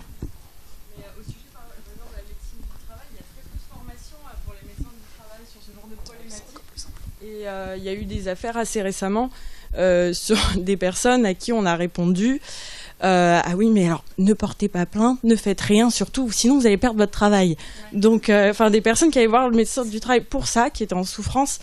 Et c'est des témoignages, alors c'est pas dans le milieu de l'animation là, complètement en dehors, mais qui ont révélé qu'il y a pratiquement aucune formation de la médecine du travail à ce niveau-là. Donc, en effet, c'est les interlocuteurs légalement qui sont censés être en charge de ça, mais ils y connaissent pas grand-chose, en fait, donc c'est un peu difficile. Ouais. Mais en fait, c'est très difficile à un moment donné. Il faut au moins que vous sachiez que vous êtes victime de harcèlement. Oui. Déjà, cette première étape, il y a vraiment deux étapes. À mon sens, cette première étape, elle doit se faire. Et donc, en fonction des profils, c'est vrai que là, je joue parce qu'à un moment donné, on mûrit. Et comme par hasard, d'ailleurs, les harcelants ne s'en prennent pas, en tout cas sexuellement. C'est vrai qu'il n'y a pas qu'on vieillit, il n'y a pas qu'on mûrit. C'est qu'on est aussi moins fragile. Et on est un peu plus... on va plus... Au niveau sexuel, je pense qu'on a moins de tabous, on a moins l'impression... Parce que harcèlement moral, je vous suis à fond. On est des cibles de harcèlement moral, mais complètement. C'est très clair, c'est ce que je disais juste avant de rentrer en table ronde. La victime type, il y avait eu pas mal d'études à l'époque de la loi 2002-2004, on a eu des études nationales et des études européennes. Le profil de la victime de harcèlement moral, c'est la personne qui a plus de 12 ans d'ancienneté, qui a fait donc le tour du poste, qui est mariée depuis suffisamment de temps pour plus être en lune de miel, qui a des ados prépubères qui sont casse-pieds comme on en a tous. Et cette victime, elle est parfaite parce qu'elle doute d'elle, elle est fragile. Donc ça, c'est le harcèlement moral. Harcèlement sexuel, le problème, la difficulté du harcèlement sexuel, c'est qu'elle salit la victime. Et en fait, on parlait d'intimité, mais je ne sais pas si vous avez déjà vécu, il faut aller dans un commissariat à côté d'une personne qui porte plainte pour viol. Mais d'abord, vous avez les goguenards derrière le comptoir qui estiment que oui, vous avez vu sa jupe. Et puis, même la victime elle-même se dit, mais on l'a entendu tout à l'heure, parce que vous êtes plus sur une victime de harcèlement sexuel que harcèlement moral, comme vous avez constaté. En fait, on a vraiment les différentes dispositions légales sur cette table ronde. Et harcèlement sexuel, on se dit, j'ai dû provoquer. J'ai entendu cette phrase à un moment donné où vous disiez, voilà. Et du coup, on ne se pose plus la question à 40 ans passés, 45 ans, puis 50 ans passés. On n'a plus du tout, on ne se sent pas du tout sali, on se dit, attends, là, ça va bien. Le harcèlement moral, par contre, en effet, malheureusement, il n'y a pas d'âge. Mais ce n'est pas obligatoirement une question de désir ou autre chose. En fait, ces victimes, c'est pas obligatoire, ces bourreaux, ce n'est pas obligatoirement le désir qui les anime. C'est le plaisir d'avoir le pouvoir, l'emprise, comme vous dites. C'est pas le désir sexuel. Voilà, c'est ce plaisir d'emprise qui peut varier donc en fonction des personnalités. J'ai presque envie de dire que celui qui va être harcelant sexuel avec une personne va être harcelant moral avec d'autres. Ce que vous décriviez, j'ai l'impression qu'il y avait un beau petit melting pot de tout ça, quoi. Il faisait en fonction de la personne qu'il avait. Je voulais juste réagir parce que je trouvais que c'était intéressant la question qu'est-ce qu'on peut faire dans nos sociétés, qu'est-ce qu'on peut faire voilà. Et je me dis qu'il y a il me semble qu'il y a deux axes qui sont évidemment à réfléchir et à travailler simultanément. Un qui concerne, on pourrait dire rapidement, comment on peut libérer la parole des personnes qui subissent. Alors, je trouve qu'on va vite. Sexisme, c'est quand même pas le harcèlement. Le harcèlement sexuel, c'est pas le harcèlement moral. Mais enfin, disons, en tout cas, comment libérer la personne, des personnes déjà qui sentent un malaise. Je suis pas à l'aise. Il y a quelque chose. Si on va travailler avec un nœud dans le ventre et que c'est pas parce que on a mal fait son job, c'est qu'il y a quelque chose qui mérite d'être interrogé. Donc, libérer cette parole-là. Alors, par tout ce que vous avez décrit. Et une chose dont on n'a pas parlé, qui me semble l'autre axe qui est à traiter simultanément, c'est comment on peut travailler pour que les personnes qui font de l'humour, entre guillemets, ne se sentent pas autorisées. C'est-à-dire comment aussi, parce que cette question de la charte, moi c'est ça que j'entendais, c'est-à-dire c'est pas seulement une charte pour vous pouvez parler, vous êtes dans votre bon droit, il y a des personnes pour vous écouter, mais il y a des comportements qui ne sont pas admissibles. Et moi, j'ai été très sensible dans votre témoignage, c'est-à-dire qu'il y a un moment donné, il a fallu prendre une position qui était signifiée, il y a quelque chose qui n'est pas admissible dans ce comportement-là. Et je crois que cet autre axe, il est au moins aussi important, parce que certainement que ça va faire déjà... si ce n'est tomber, au moins réfléchir et peut-être diminuer le nombre voilà, de ce que vous disiez tout à l'heure. On réalise que on croit faire de l'humour et en fait on est un gros lourd, quoi. Bon, voilà, rien que ça, c'est une chose qui est en tant que telle intéressante. Ça n'empêchera pas un certain nombre d'autres comportements, quoique c'est déjà poser des bases. Voilà, je trouve que c'est ce double axe-là qui me semble important. Puis peut-être, mais on aura l'occasion d'en reparler, parce que je trouve que c'était intéressant l'échange que vous aviez. Je me disais, mais si l'avocate dit, mais attention, il ne faut pas toujours aller sur la scène judiciaire, moi, j'ai plus rien à dire. Parce que je trouve qu'effectivement, c'est intéressant de rappeler que finalement, la scène judiciaire... voilà, comment ne pas arriver jusque-là, hein, parce que... En fait, j'aimerais bien peut-être juste, bon, je vais être un peu pénible, mais juste vous rappeler les 3 textes, parce que très rapidement, mais vous allez voir, tout est contenu là-dedans. Et aussi vous rappeler qu'on n'est pas en train de parler, je vous disais tout à l'heure, on ne remonte pas au Cro-Magnon là.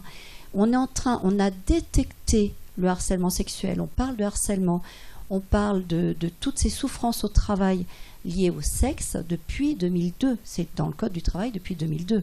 Je vous rappelle qu'en 2002, on était déjà au boulot pour la plupart d'entre nous, et que nos grands-parents, ils étaient aussi harcelés. Vous avez vu Mad Men, mais bon, faisaient avec. Voilà. Donc c'est très récent. Et je trouve, petite note optimiste, c'est que finalement, on a été quand même... Il y a des progrès, quoi. On ne peut pas dire qu'on a reculé. Le sexisme, c'est 2015, donc je suis désolée, c'est encore plus récent. Mais bon, on progresse doucement, mais on y va.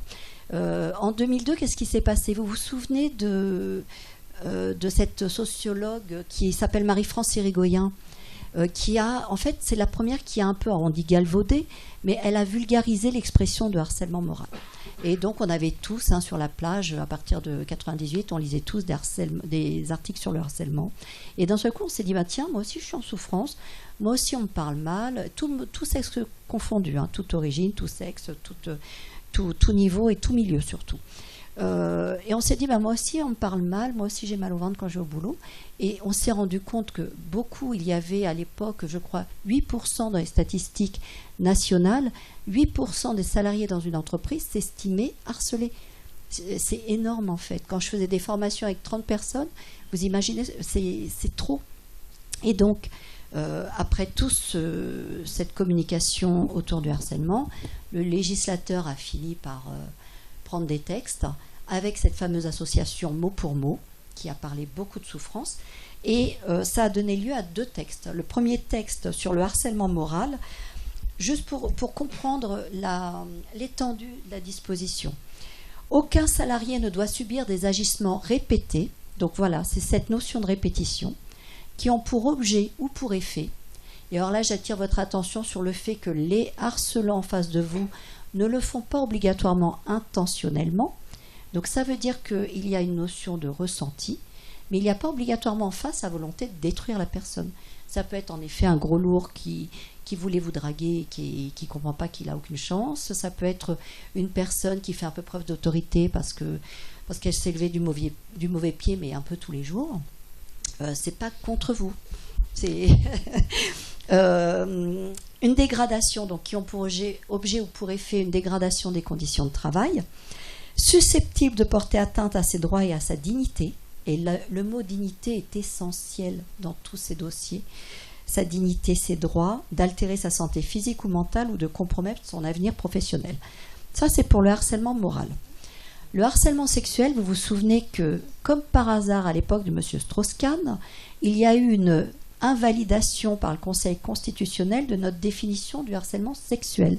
C'est-à-dire que, grosso modo, la définition en 2002 qui a été prise, c'était nulle personne ne doit subir des agissements qui ont pour objet d'obtenir, ou pour effet, d'obtenir une faveur de nature sexuelle.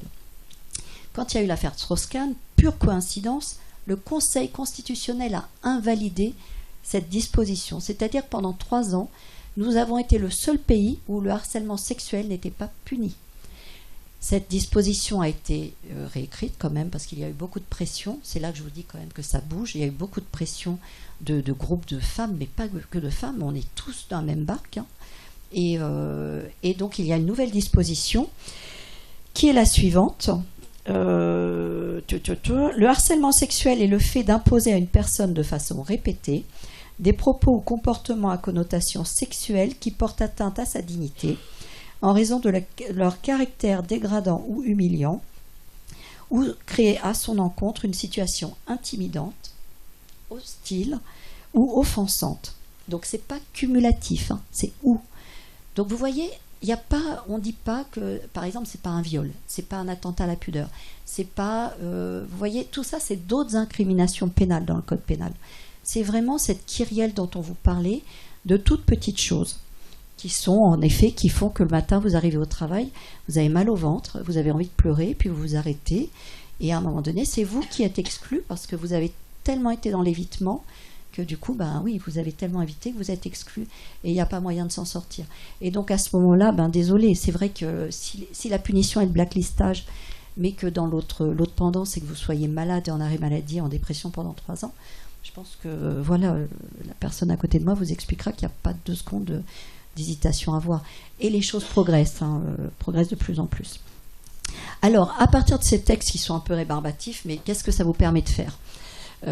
Ça vous permet de rechercher des preuves. C'est-à-dire quand vous êtes dans cette situation, c'est anormal, faut le dire, faut le faire savoir, faut le dire à vos collègues, faut le dire à vos enfants, à vos filles, à vos fils, à tout le monde. Faut transmettre la parole, c'est comme ça qu'on peut s'en sortir. Et vous avez, par exemple, un arrêt de Cour de cassation qui condamne, alors juste pour vous donner quelques illustrations, mais je pense que c'est ce que nous pouvons tous vivre. Alors, que se passe-t-il pour cette jeune femme qui porte plainte ? Alors, Monsieur X, dès le début, lui avait dit qu'elle était mignonne, qu'elle avait de beaux yeux, lui avait proposé d'aller prendre un verre après le travail, que malgré ses refus réitérés, je vous lis pas un témoignage, je vous lis un arrêt de Cour de cassation, chambre criminelle. C'est-à-dire qu'il y a eu condamnation. Pour vous dire que c'est ce qui choque les juges. Il a renouvelé ses propos, ses invitations. Il a dit que c'était pas grave si elle avait un ami. Il s'arrangeait en établissant un planning à être seul avec elle le soir. C'était surtout des attitudes, des paroles, des regards, des sous-entendus qui rendaient le travail pénible. Un jour, elle se trouvait seule avec lui dans une chambre froide parce que c'est une personne dans un super U. Il lui a dit, écoute, je vais te réchauffer. Enfin, vous voyez, c'est en tant que tel, toutes ces petites choses. Si je vous dis demain, il y a un tel qui m'a dit qu'il allait me réchauffer, bon, on va rire, puis voilà. Mais voilà, tout ça vient bout à bout. Cette personne donc a eu la chance, je reconnais, d'avoir une autre de ses collègues qui était victime de la même personne. Toutes les deux ont été portées plainte et en effet, il y a eu condamnation de l'auteur de ces actes. Et ce qui est intéressant dans cet arrêt, c'est qu'on dit bien que le harcelant n'était pas intentionnellement harcelant. C'est-à-dire que c'était un gros lourd. C'est-à-dire que, il trouvait ça très drôle, c'est dans un peu la culture, a priori, alimentaire, peut-être commerce de gros alimentaire. Tout se passait tout à fait normalement pour lui. Et le juge dit qu'il a quand même eu une mauvaise appréciation de son comportement et de toute façon entre en condamnation. Donc voilà ce que donnent les textes sur le quotidien. Il a été condamné à une amende. Alors le problème, c'est que là, il renvoie en cour d'appel. Donc il y avait une amende et non, il n'y a pas eu de prison. Il n'y a pas eu d'emprisonnement. Mais il y a un risque de 2 ans de prison. Alors pour vous dire, le seul cas dont j'ai entendu parler en termes d'emprisonnement, c'est le fameux, c'était sur du harcèlement moral, je vous donne tout de suite, et c'était le fameux employeur, je trouve ça aussi choquant que le harcèlement sexuel presque, qui avait imposé des pauses pipi, c'est passé, des pauses pipi à ses collaboratrices. Il avait un panel de femmes et elles ne pouvaient aller aux toilettes qu'à des heures fixes. Elles ont tenu pendant des mois, peut-être même des années comme ça, et à un moment donné, l'une d'elles a craqué, et en effet, il y a eu de l'emprisonnement. Mais en effet, j'ai envie de dire, les prisons, malheureusement, pour les victimes et heureusement pour les harcelants, sont déjà tellement pleines que c'est un peu l'impunité. Ça se passe en dommages et intérêts, généralement. Et à défaut de les envoyer en prison, qui sont déjà bien pleines, et ce qui peut ne pas avoir forcément un effet très utile, est-ce qu'il ne faudrait pas plutôt former et réfléchir à les faire, eux, bouger quand ils sont condamnés, à faire en sorte qu'ils aient un suivi même psychologique ou autre. Voilà, un équivalent, parce que la prison, je ne suis pas sûre que ce soit une courtoisie. Ou un stage de réinsertion, mais un équivalent, parce que la prison. Non, malheureusement, la personne qui fait ça, à chaque fois qu'il y a eu ces petites choses, s'estime non courtois. Vous voyez ce que je veux dire, c'est que cette kyrielle. Or, autant, en effet, on a des peines de prison, et je vous choque, mais je suis très purement juridique, et donc un peu choquante, parce que pas d'empathie et les textes. Malheureusement, il y a les actions, on ne peut pas punir sans texte. C'est comme ça, c'est notre garantie aussi sécuritaire. Et donc, si on n'a pas de texte, on ne peut pas punir. C'est vrai que les grandes infractions, viol, attentat, pudeur, toutes ces choses-là, sont prévues par le code pénal. Maintenant, le harcèlement moral, le harcèlement sexuel sont prévus par le code pénal avec un risque de 2 ans d'emprisonnement. Mais j'ai envie de dire qu'un juge, malheureusement, sont assez conciliants. Il y a très peu de cas de prison. Par contre, il y a un effet qui se coule terrible. Mais par contre, il faut oser parler. Mais l'effet qui se coule, c'est qu'en tant qu'avocat d'employeur, s'il y a un harcelant dans l'entreprise, c'est la responsabilité pénale aussi de l'entreprise. Et la responsabilité pénale d'une entreprise, le chef d'entreprise n'a pas envie de jouer avec. Et donc, normalement, mais oui, normalement, la première chose que va faire, et aujourd'hui plus qu'il y a 10 ans, c'est pour ça que je vous ai demandé vraiment la date, parce que je vous assure qu'il y a 10 ans, je revenais au barreau de Paris, en fait, j'avais travaillé en entreprise, notamment chez Canal+, où en effet, quand vous passez dans les couloirs, tout le monde s'arrête pour mater vos fesses, et où on prétend que vous avez couché avec le codir. Ce qui est quand même un sacré boulot à plein temps. Donc, admirez quand même la polyvalence. Mais une fois que je suis revenue au barreau de Paris, j'arrivais en effet, quand je suis revenue, il y avait eu cette révolution en marche, et je l'ai vraiment vu depuis 2002. C'est un sujet qui me touche particulièrement. Je l'ai ressenti, et c'est pour ça que j'ai demandé très naturellement tout à l'heure, c'était il y a combien d'années? Et en effet, 10 ans, c'est tout à fait cohérent. Aujourd'hui, les entreprises ne peuvent plus se permettre de jouer avec leurs responsabilités pénales. Ceux qui le font, il y a encore des cas, bien sûr. Ah ben regardez l'autre là. Enfin, déjà, homme politique qui continue à faire ça après Strauss-Kahn, il faut être stupide. Donc on a toujours ça. C'est des pathologies. Mais c'est vrai qu'en tout cas, les grosses entreprises qui sont organisées avec un CHSCT, avec des DP, avec des DS, avec des élus qui sont donc protégés, sachez que quand vous vous plaignez de harcèlement, vous avez une protection contre le licenciement. Alors, vous me direz, vous n'avez pas une protection contre le non-renouvellement du contrat. Mais, en tout cas, si vous êtes demain en danger, c'est un petit peu comme ces gens qui veulent divorcer, qui disent, je vais pas... Et qui disent, je ne vais pas retrouver un travail mieux payé pour l'instant, parce que sinon je vais verser une pension alimentaire. Non, il faut d'abord sauver sa peau aujourd'hui. Mais c'est vrai, de temps en temps, on a des choses. Mais c'est une logique. Hein. Faut pas, là, on a le recul. J'ai même des salariés donc, qui sont licenciés et qui me disent, est-ce qu'il faut que je reprenne? J'ai un super boulot, là. Est-ce qu'il faut que je le reprenne parce que j'ai touché moins de dommages et intérêts? Non, mais... Bien sûr qu'il faut que vous le repreniez parce qu'il y a l'argent, mais il y a surtout la vie, quoi. À un moment donné, il ne faut pas finir dans un salon dans une salle d'attente de médecin. Mais en tout cas, pour vous dire, donc il y a ce pouvoir, et je pense qu'en effet, si aujourd'hui il y avait cette pétition, parce que c'était vraiment une pétition, avec des attestations de plusieurs personnes, nommément, avec éventuellement un appui de l'inspection du travail, mais rien que ça déjà, un employeur qui envoie ça à un avocat, l'avocat fait une consultation de 3 pages en ceinture, bretelles, etc., en disant licenciement faute grave, c'est-à-dire sans indemnité. Je peux vous dire avoir vu dans des dossiers des hommes qui étaient mariés, notamment j'ai un dossier là, dans un gros laboratoire, il est rentré chez lui, il s'est pris sa lettre de licenciement, il était licencié pour faute grave, pas d'indemnité de licenciement, pas de préavis, madame a su pourquoi il avait été licencié, il n'a plus vu ses 5 enfants. Donc, si vous voulez, la punition est peut-être plus intéressante que d'aller en prison. Mais pour ça, il faut, en effet, à un moment donné, ne pas supporter. Je sais que c'est très difficile, hein, mais si personne ne supporte, il ne faut pas qu'il y en ait qu'une qui l'ouvre et que les autres se taisent. Il faut être très solidaire là-dessus. Alors, juste en action, pour en finir, d'abord le dialogue. Je pense que si on part du principe que le harcelant peut se tromper dans le dosage, soyons généreux. Il n'y a pas que des pervers polymorphes. Il n'y a pas que des fous furieux. Il n'y a pas que des aigris. Et il n'y a pas que des gens qui veulent nous détruire. Il y a des conflits d'intérêts dans l'entreprise. Il y a déjà un conflit d'intérêts qui est notoire, hein, c'est le code du travail. Il y en a qui travaillent et pour enrichir les autres. Donc de toute façon, par définition, il y a de la souffrance. Hein. Le travail, ça vient d'un mot latin c'était un instrument de torture. Donc de toute façon, on est mal parti. À partir de là, si vous avez la possibilité de dialoguer pour au moins identifier la volonté ou pas de vous détruire, c'est déjà un premier pas. Et peut-être simplement de dire, voilà, écoute, ça me met mal à l'aise, ce que vous avez fait un petit peu à un moment donné, de dire, voilà, bon, alors il se trouve qu'ils ont rigolé, mais il vaut mieux pas les prendre en meute. Hein. Oui, c'est ça, c'est voilà. individuellement peut-être. Ouais. Une personne. Évitons la meute, hein, parce que même s'ils n'y croient pas, ils peuvent s'auto-motiver les uns les autres. Donc d'abord le dialogue, en tout cas la tentative. Et deuxièmement, vous avez un outil formidable aujourd'hui qui s'appelle le mail. Le mail, ça permet de parler, mais ça reste. Hein, les paroles s'envolent, les mails restent. Et le mail, il n'est pas formel, c'est-à-dire que vous n'allez pas faire un accusé-réception, vous n'allez pas saisir le juge, vous allez faire un petit mail.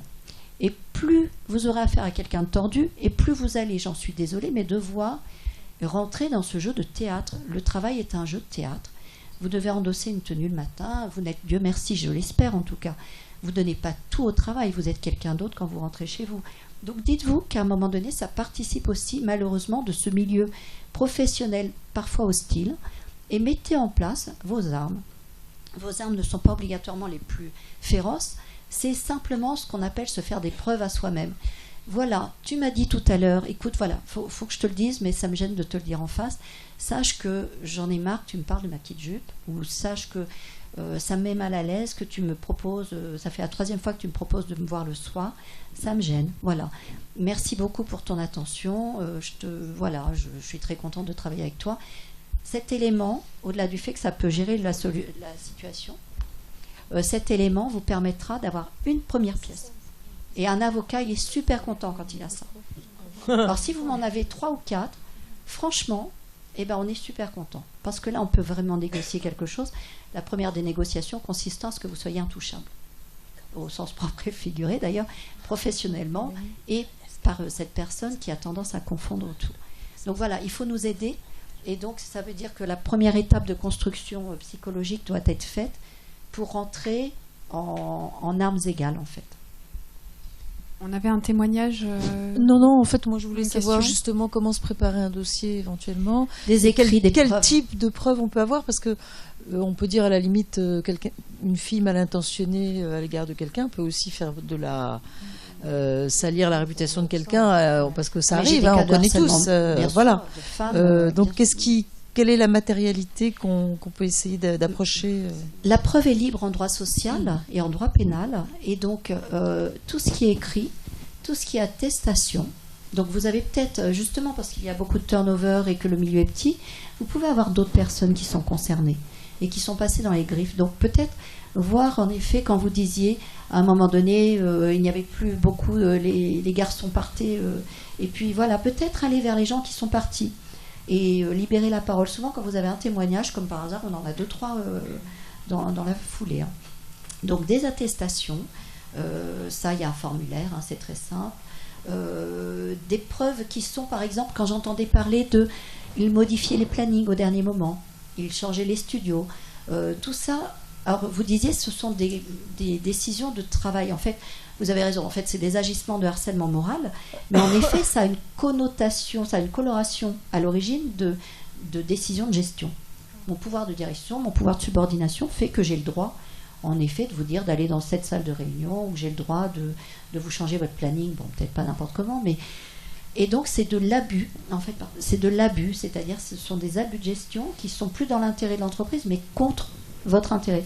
Donc ça, bien entendu, si vous recevez un mail la veille disant tiens en fait demain pas la peine de venir, ou alors demain alors qu'il sait que vous avez des enfants bas âge ou des obligations parallèles, bien sûr ça c'est une preuve aussi par exemple. Demain vous avez un problème de santé, alors surtout courez pas chez les médecins pour vous faire arrêter, parce que en effet quand les gens se sentent menacés ils vont chez le médecin, mais je trouve que c'est à double tranchant parce qu'il y a vraiment du coup l'isolement. Alors c'est pas évident, hein. Ça dépendra bien entendu de votre état, et je suis pas du tout médecin et j'y connais absolument rien, mais je vois trop de cas où la salariée au final n'a même plus la force d'attaquer parce qu'elle s'est isolée du collectif, que l'histoire s'est poursuivie, voire a été réécrite. Il y a des révisionnistes dans l'entreprise. Et puis vous avez aussi des complices de l'auteur qui ne sont pas les chouchous dont on parlait, ou alors ceux qui se disent tant que c'est sur elle ou lui, c'est pas sur moi. Donc vous avez des actes extrêmement cruels en entreprise. Voilà, donc ne vous isolez pas, j'ai envie de dire, si vous vous isolez, de toute façon, quitte à vous isoler, allez-y pour la bonne cause, faites un courrier et attaquez. Et aujourd'hui, est-ce qu'on peut enregistrer une conversation parce que c'est très facile avec un téléphone. On ne peut pas, tout le monde le fait, mais on ne peut pas le produire. Donc ça ne servira à rien, ça vous fera juste un mauvais souvenir à réécouter chez vous. Ah, le mail, c'est génial parce que le mail est tout à fait produisible. On n'est pas en train de le... Il vous l'a envoyé, donc c'est un document écrit. C'est pas fait à son insu puisqu'il l'a écrit. Tandis que l'enregistrement... Voilà, alors l'idée quand même, ce qui est quand même plus anodin, c'est que vous vous fassiez des preuves à vous-même. Parce qu'en effet, c'est rare qu'un harcelant vous écrive « j'ai envie de toi ». Dans l'ensemble, ils sont malins. Tout à l'heure, vous disiez que... Non mais... Tout à l'heure, vous disiez, ou alors plan de drague, mais bon, c'est hyper dangereux pour lui, 2 ans de prison, j'admire. Vous disiez que c'est souvent des gens intelligents. Et en fait, il y a des... c'est vrai que souvent, c'est soit des directeurs, soit des personnes haut placées, soit des personnes extrêmement intelligentes que vous n'attraperez pas la main dans le sac. Parce que le bureau sera fermé, parce que le harcèlement va s'opérer face-to-face. En fait, il ne va absolument pas avoir des témoins. Donc, il faut ruser. Et la meilleure ruse... aujourd'hui, qui a fait ses preuves, je peux vous le garantir, c'est le mail que vous écrivez, mais en ayant l'air surtout ne pas dire, pas un truc que votre avocat va vous avoir écrit copier-coller, un truc, non, parce que de temps en temps, faut pas mettre la puce à l'oreille, sinon vous allez être blacklisté, et ça n'a aucune forme d'intérêt. Donc pour pas être blacklisté et que la personne se dise, oh là là, je trouve ça bizarre, qu'elle m'écrive, c'est embêtant, il y a une preuve, et du coup qu'elle se calme toute seule, c'est le mail un peu copain. Le mail un peu, écoute, ça me gêne de te dire ça, je veux pas que ça nuise à notre relation, mais voilà, je vis pas très bien tes réflexions, quitte à dire, voilà, j'ai vécu quelque chose de difficile avant, enfin, vous racontez ce que vous voulez, il faut que ça soit crédible, vous victimisez en passant à l'attaque, en fait. Et alors, de 2 choses, une, soit il est vraiment intelligent, il arrête tout de suite, parce qu'il suffit d'une preuve pour que ça aille mal, pour lui, soit il est bête, il continue, vous referez 2-3 fois. Puis s'il est bête, avec un peu de chance, il y a d'autres personnes. Et voilà, à un moment donné, une société ne pourra pas aller plus loin. Donc, là, c'est pain béni, excusez-moi. Mais s'il est assez bête pour vous écrire des trucs graveleux, allez-y. C'est bonheur, parce que là...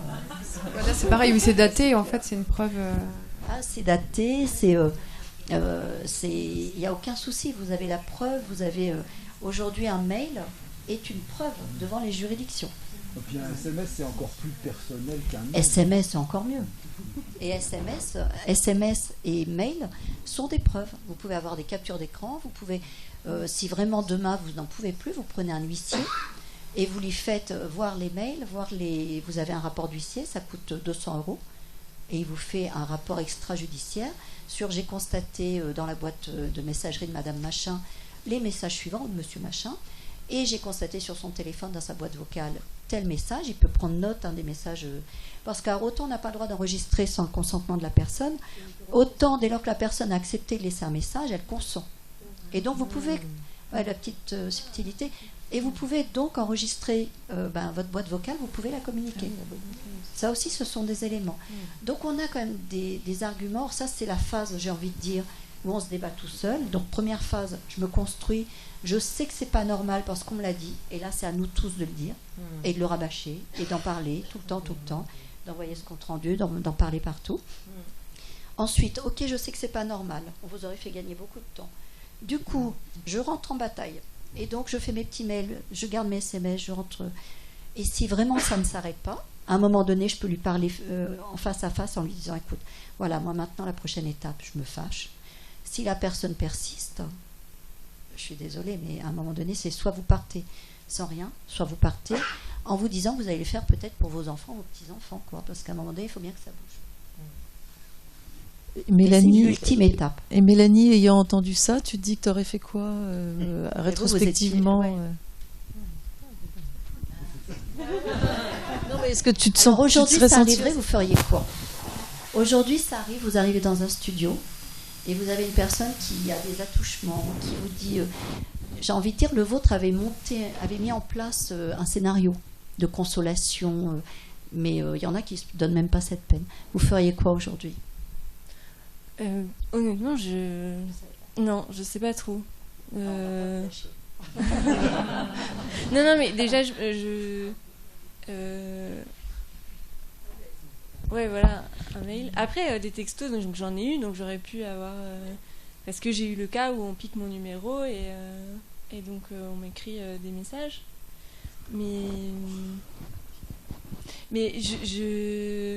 c'est difficile d'imaginer ce qu'on aurait fait. Surtout que il faut vraiment se remettre dans le contexte. Dans le contexte, c'est pénible, mais je pense pas que ce soit... En fait, c'est la notion de grave, pas grave, c'est que je suis pas violée, je suis pas... et donc... Non, mais... Non, mais c'est quelque chose que... Enfin, on débarque dans le monde du travail, on nous dit... Quoi, je sais pas que... Voilà, qu'est-ce qui est de l'humour, qu'est-ce qui n'est pas de l'humour. Il y a ce milieu de l'animation où la frontière est abolie entre le copinage et les relations professionnelles. Donc tout le monde se tutoie, il y a plus de... Les frontières, elles sont complètement biaisées. Et je me suis pas sentie victime. Et même maintenant, je dirais pas que je suis victime. C'est pas ça. J'ai répondu, j'ai pas changé ma façon de m'habiller,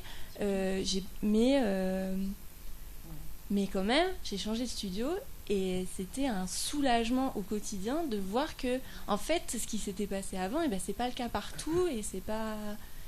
Mais c'est pas si facile en fait quand on est dedans.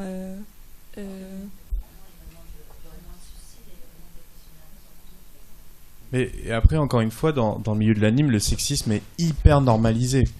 C'est vraiment cette espèce de truc de garçon où, je sais pas, il y a des concours de celui qui va faire la blague la plus graveleuse, où je me souviens dans certaines boîtes, dans une boîte en particulier, le midi, il y avait tous les garçons qui se réunissaient pour parler du collant de la fille qui bossait en prod. Enfin, c'est hyper hardcore, en fait. C'est hyper normalisé et ça paraît normal pour beaucoup de gens. Moi, je me suis quand même retrouvée dans des situations où on est dans un open space, je suis au milieu, il y a plein de gens, il y a des filles, et tout le monde se permet de faire des réflexions. C'est-à-dire que c'est vraiment... Oui, c'est plus que normalisé. C'est...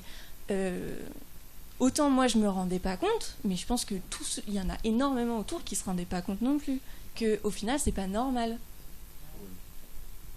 C'est normal quand on supporte qu'un jour on est plus fragile et en fait ça peut vous emporter une collègue. Moi j'ai une collègue qui m'a dit je t'admire parce que tu continues de mettre des jupes. En même temps je me suis dit mais je vais pas arrêter de mettre des jupes, c'est rentré quoi. Je sais pas comment. Thierry, tu veux... Il paraît que Louise voulait parler.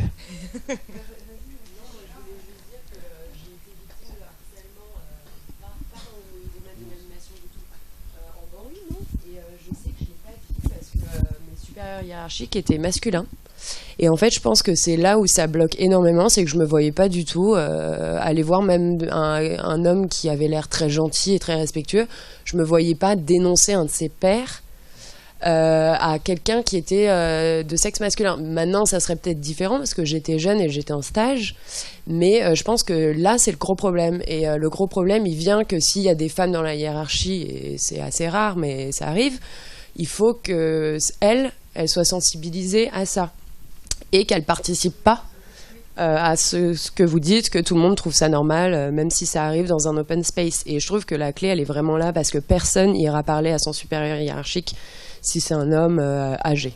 Juste dans tous les dossiers qu'on a, je vous assure que les hommes sont redoutables pour sanctionner le harcèlement. J'ai des dossiers sûrement, mais c'est très où les intimidant. hommes sont plus violents contre le harcèlement. Parce que d'abord, ils ont des femmes et des filles. Et ensuite, c'est vraiment en train de rentrer dans les mœurs. Alors, en effet, ça m'a l'air quand même assez sexiste comme milieu. Mais à un moment donné, c'est comme les petits villages gaulois. Hein, vous allez vous faire envahir par l'égalité des sexes. Ne désespérons pas. Mais en tout cas, vraiment déjà, si on ne s'auto-censure pas, ne renvoyons pas un jugement de c'est un homme, donc il ne va pas m'écouter, je pense que vous pourriez être... surprise dans les deux sens, mais et par une femme qui va se dire attends, et moi je suis passée par là, t'es gentille, mais ouais, parce que malheureusement c'est ça sûr. c'est pas. Mais c'est pour ça que je disais que c'est c'est important de sensibiliser les femmes qui ont des postes élevés hiérarchiquement. Mais n'hésitez pas à parler à un homme, quoi. C'est Ce sont nos amis. Donnez la parole à un homme. Eh bien justement, Thierry Pinardeau. Moi, je témoigne d'une aventure qui s'est passée il y a une dizaine d'années. J'étais directeur de prod chez Alpha Nîmes. Je peux le nommer parce que ça n'existe plus, mais dans une équipe 3D où il y avait une jeune fille qui était là depuis quelques mois. Et je me suis rendu compte qu'il y avait quelque chose qui clochait dans l'équipe. C'était une des seules filles de l'équipe. Et j'ai commencé à lui demander ce qui allait pas. Elle me répondait pas vraiment, on disait tout va bien. Et un jour, j'ai surpris le problème. C'est-à-dire que les autres garçons faisaient des photos retouchées d'elle, porno, sur son poste. Et à peu près tous les jours, c'était la grosse blague qui se faisait. Donc, bien sûr, elle n'a pas voulu me dire qui le faisait. Donc, j'ai convoqué tous les garçons dans mon bureau en leur disant, écoutez, déjà, c'est pas drôle. D'autre part, il y a 10 ans, effectivement, le harcèlement, c'était pas trop ça. Mais je disais, moi, je suis pas d'accord que ça se passe dans le studio. Et puis, si vous ne dénoncez pas, je vire tous les garçons de l'équipe. Point barre. Ça s'est résolu assez vite. Hein. Les deux garçons qui le faisaient m'ont dit c'est nous. J'ai dit écoutez, c'est la première et la dernière fois que ça se passe. Parce qu'on est dans un cadre de l'entreprise déjà. Et c'est pas des blagues à faire, c'est du harcèlement. Et donc, si je vous surprends à le refaire, vous êtes viré, point barre. Et après, j'ai plus eu de problème. Donc je pense qu'il y a aussi une sensibilisation. Moi, j'ai pas été particulièrement sensibilisé. Enfin, c'est mon caractère.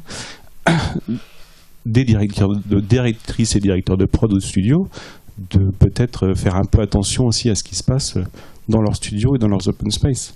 Je dis pas que j'ai pu en rater. Enfin, en tout cas, c'est faire attention un peu à ce qui se passe. Surtout où il y a beaucoup d'open space. Et donc, on peut et beaucoup d'hommes. Et donc, enfin, si on est un peu vigilant, on peut voir s'il y a des choses qui se passent plus ou moins bien dans l'open space. Il faut savoir qu'il y a de plus en plus d'entreprises, il y a des budgets formation dans les entreprises, il y a de plus en plus d'entreprises qui financent des sensibilisations harcèlement. Or, ce n'est pas obligatoirement de l'altruisme total, remettons les choses en place, c'est que dans leur poste risque, vous savez qu'il y a un document annuel, ou peut-être pas, il y a un document annuel d'identification des risques et des solutions apportées dans une entreprise. Les risques, c'est je glisse dans l'escalier, il y a des toxiques dans l'air, il y a peu importe, mais le risque psychologique aussi, les fameux RPS dont on entend tous parler dès qu'on allume la télé. Ces risques psychosociaux, à force de les rabâcher comme ça systématiquement depuis des années, aujourd'hui vous n'avez pas une entreprise qui n'a pas dans son plan de prévention la prévention des risques psychosociaux, et parmi ces préventions, il y a un outil qui consiste à se déplacer dans l'entreprise et à faire des sensibilisations. Cette sensibilisation, c'est de rappeler à tout le monde que alors voilà ce qu'il faut faire, voilà ce qu'il ne faut pas faire, dire merci, s'il vous plaît, bonjour et au revoir, déjà c'est le minimum, ce qu'on a le droit de faire, la différence entre galanterie, harcèlement, etc. Et puis surtout, ce qu'on leur rappelle à la fin, c'est que si jamais il y a une action pénale, c'est un des rares cas où le contrat de travail ne protégera pas le collaborateur.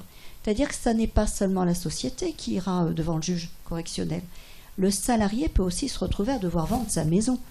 Pas d'école pour les gamins, pas de vacances cet été, etc. Vous voyez, il y a quand même des conséquences. Donc en fait, en sensibilisant aussi les harcelants, faut vraiment sensibiliser des deux côtés, quoi. Et les victimes et les harcelants. Il y a beaucoup de maladresse, et parfois quand les gens, deuxième axe aussi, deuxième conseil, évitons de mettre beaucoup de gens dans la boucle. Alors vous allez dire, c'est un petit peu, elle dit le contraire, faut savoir quoi mettre. C'est simple, vous devez parler à titre le plus anonymé possible, mais faites attention, ne prenez pas tout le monde à partie, parce que quand on a, comme j'ai eu dans une entreprise, les Ouara contre les Otimi, avec tout le monde qui se... Enfin, ça a été un clanisme monstrueux. Il a fallu licencier 15 personnes. Ça a été un cauchemar. Et ça laisse encore des traces 15 ans plus tard. Donc attention, parce que la notion de harcèlement, c'est sale comme accusation. C'est-à-dire que c'est sale d'être harcelé. Quand je dis sale, c'est au niveau moral, psychologique, au niveau de la conscience. C'est sale d'être harcelé et c'est sale d'être accusé de harcèlement. C'est comme un viol, en fait. Et donc il y a des personnes qui ont été harcelantes, mais qui n'ont pas la conscience d'avoir été harcelantes. Et donc qui vont attaquer en justice avec les fameuses... et je vous parlais en effet en connaissance de cause, c'est qu'on a des dossiers diffamation, dénonciation calomnieuse. Et alors là, vous partez dans des spirales où franchement, économisons le temps, l'âme, l'argent, tout, quoi, pour éviter cette dernière phase. Moi j'avais une question, excusez-moi, j'étais pas là au début, donc je sais pas si vous en avez parlé, mais pour moi ça s'est passé surtout pendant les entretiens dans des sociétés. Et en fait je voulais savoir, j'ai vécu des entretiens absolument surréalistes en tant que jeune travailleuse, et en gros moi je voulais savoir sur quoi on peut se considérer que c'est pas normal d'entendre pendant les entretiens quand on est une femme. Est-ce que légalement il y a des trucs qu'on peut dire, par exemple, à la personne qui fait passer l'entretien, j'ai pas à répondre à cette question parce que, voilà, sans risquer de se dire, si je réponds pas, je vais pas avoir le boulot, quoi, en gros. Ouais, mais la réponse opérationnelle, en effet, c'est exactement ce que vous dites, malheureusement.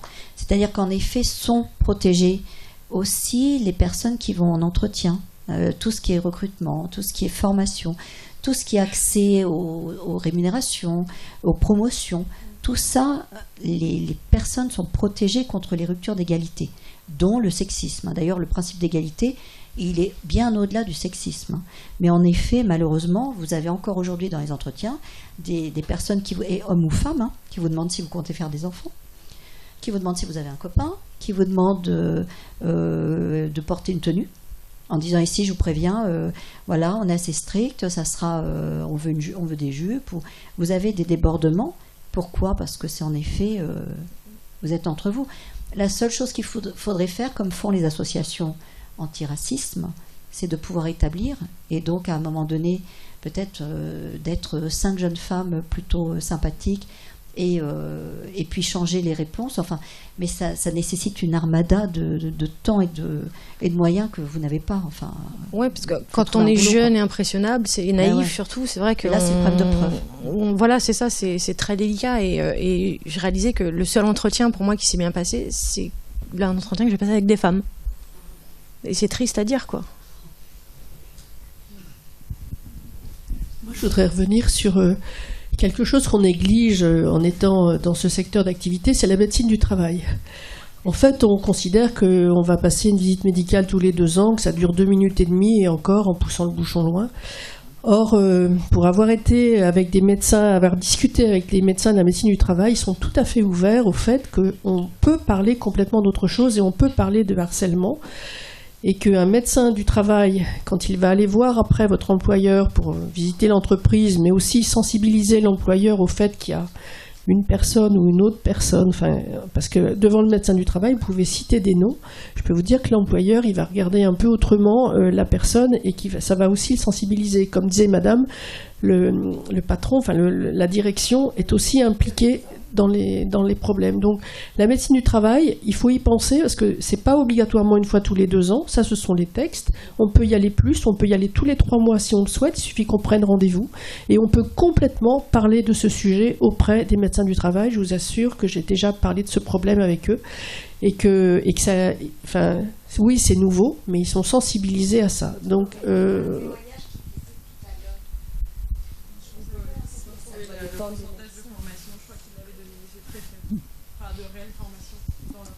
oui, ils n'ont pas de formation, mais ça ne veut pas dire qu'ils ne vont pas être sensibilisés et qu'ils ne vont pas se dire tiens, j'ai plusieurs salariés de cette entreprise, je vais aussi en parler, je vais aussi leur poser un peu des questions, parce que par entreprise, on a le même médecin du travail. Donc ils ont des listings et ils ont des fiches. Et après, ce sont des fiches qui peuvent servir, si ça va plus loin dans le dossier, comme disait madame la juriste, d'avoir des éléments. Et si vous avez un médecin du travail qui peut apporter un témoignage, ça aura aussi un autre poids que des salariés de l'entreprise. D'autres questions dans le public. Moi, j'aurais aimé qu'on ait aussi des conseils justement pour ne plus... comment on fait pour sortir du statut de victime. On en avait discuté aussi. À partir du moment où on était... On se tourne vers moi. Oui. Non, j'ai écouté ce que vous disiez. Et je pensais qu'il y avait peut-être quelque chose d'important à dire, qui est que ça n'est pas anodin pour une personne, pour quiconque, d'engager quelque chose sur la scène judiciaire. Et que si les choses peuvent se régler sans aller sur la scène judiciaire, c'est quand même mieux, y compris pour la personne qui a subi, vécu, traversé ces outrages ou ces agressions. Alors c'est vrai que là c'est la thérapeute qui parle, c'est-à-dire que moi je vois parfois, ça arrive de recevoir dans un cabinet des personnes qui sont engagées dans un processus judiciaire, pas seulement pour des questions de harcèlement, pour toutes sortes, ça va du divorce au prud'homme, enfin bon, bref. Et ça veut dire que pendant tout le temps, il y a quelque chose qui reste fixé, c'est-à-dire que ça fixe aussi quelque chose sur... comment dire, les choses ne passent pas, le temps ne passe pas, ça fait arrêt sur image et ça creuse quelque chose aussi de la souffrance. Alors, c'est pas pour dire qu'il faut pas y aller, bien sûr, mais c'est vraiment important d'avoir en tête, je trouve, cette dimension-là, et je trouve que toutes les autres préconisations que vous avez soulignées, et y compris et surtout celle qui consiste à faire relais ou à trouver des relais dans le service, que ce soit des relais de parité, des copines ou des copains d'open space ou des supérieurs avec lesquels on s'entend, enfin j'imagine que ça peut arriver quand même, ou un médecin du travail, oui, voilà. Ou un délégué du personnel, ou voilà, bon, mais en tout cas, que la parole peut quand même dénouer les situations les moins lourdes, et puis aussi certaines fois dans les situations très lourdes, il faut être costaud pour aller en justice, parce que justement on va être décortiqué, questionné, que peut-être que la personne qui est accusée, elle va pas se laisser faire très tranquillement, il peut y avoir toutes sortes de mauvaises foi enfin, je trouve que c'est quelque chose qui est particulièrement coûteux sur le plan psychique, et qu'il faut aussi l'avoir en tête. Il faut mesurer, et cette mesure-là, lorsqu'il y a une situation précise, elle appartient à chacun. Voilà. Certes, c'est bien de parler pour que la question soit connue, mais si on ne se sent pas, si on est fragilisé, si on ne se sent pas, eh bien, on a aussi le droit d'être respecté dans cette volonté-là. Bon.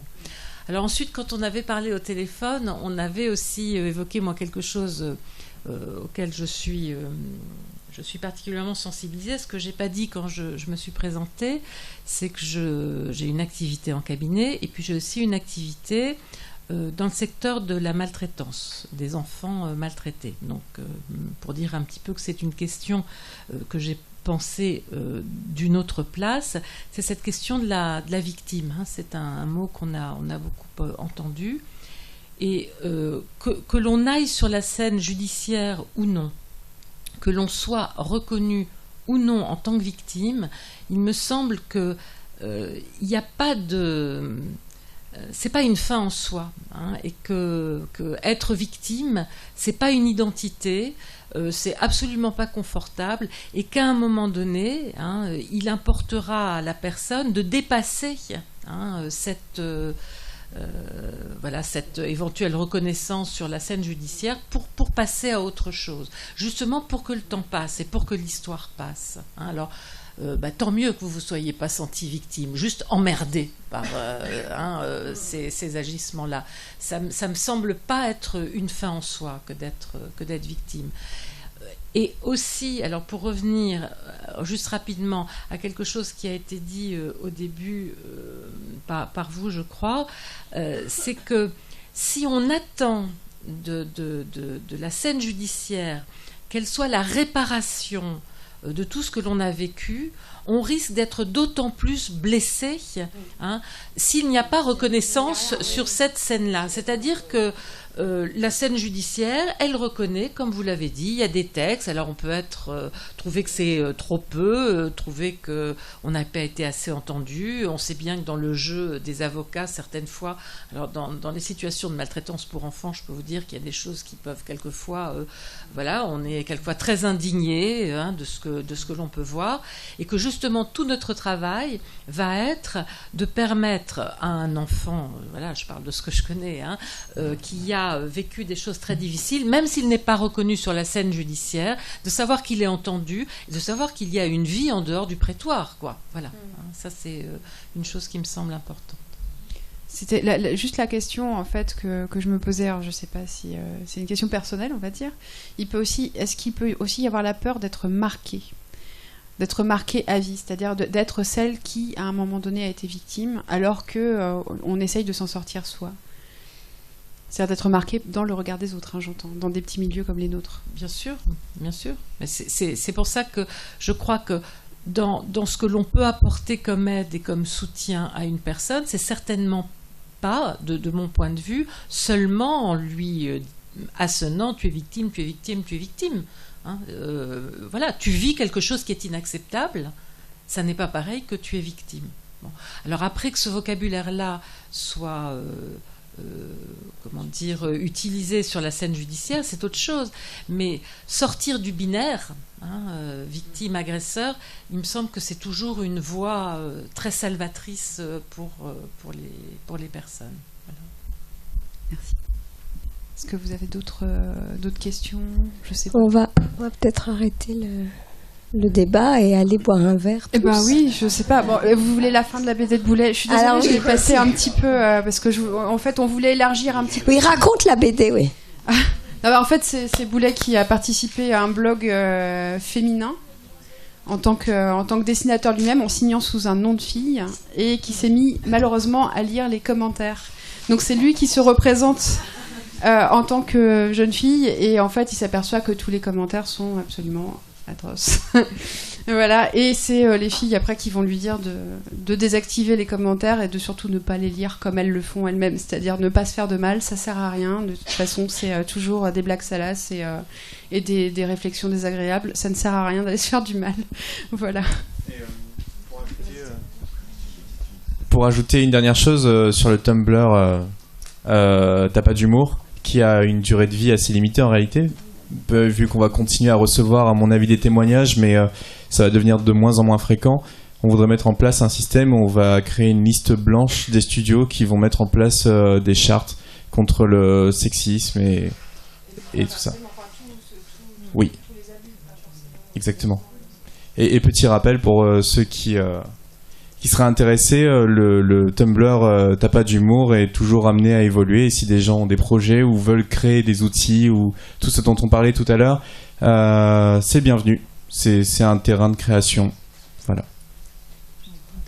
Merci Nicolas. Merci beaucoup. Merci mesdames pour tout cet enrichissement. Merci à tous. On a appris beaucoup de choses, je pense. Merci. Donc, on peut boire un verre à l'étage. Et je voulais dire aussi qu'on peut aussi... Je ne peux pas parler. Vous pouvez adhérer à notre association pour nous aider à continuer à faire des choses comme ça. Des débats et des rencontres. Je ne peux plus parler. Tiens, tu continues. J'ai les formulaires avec moi.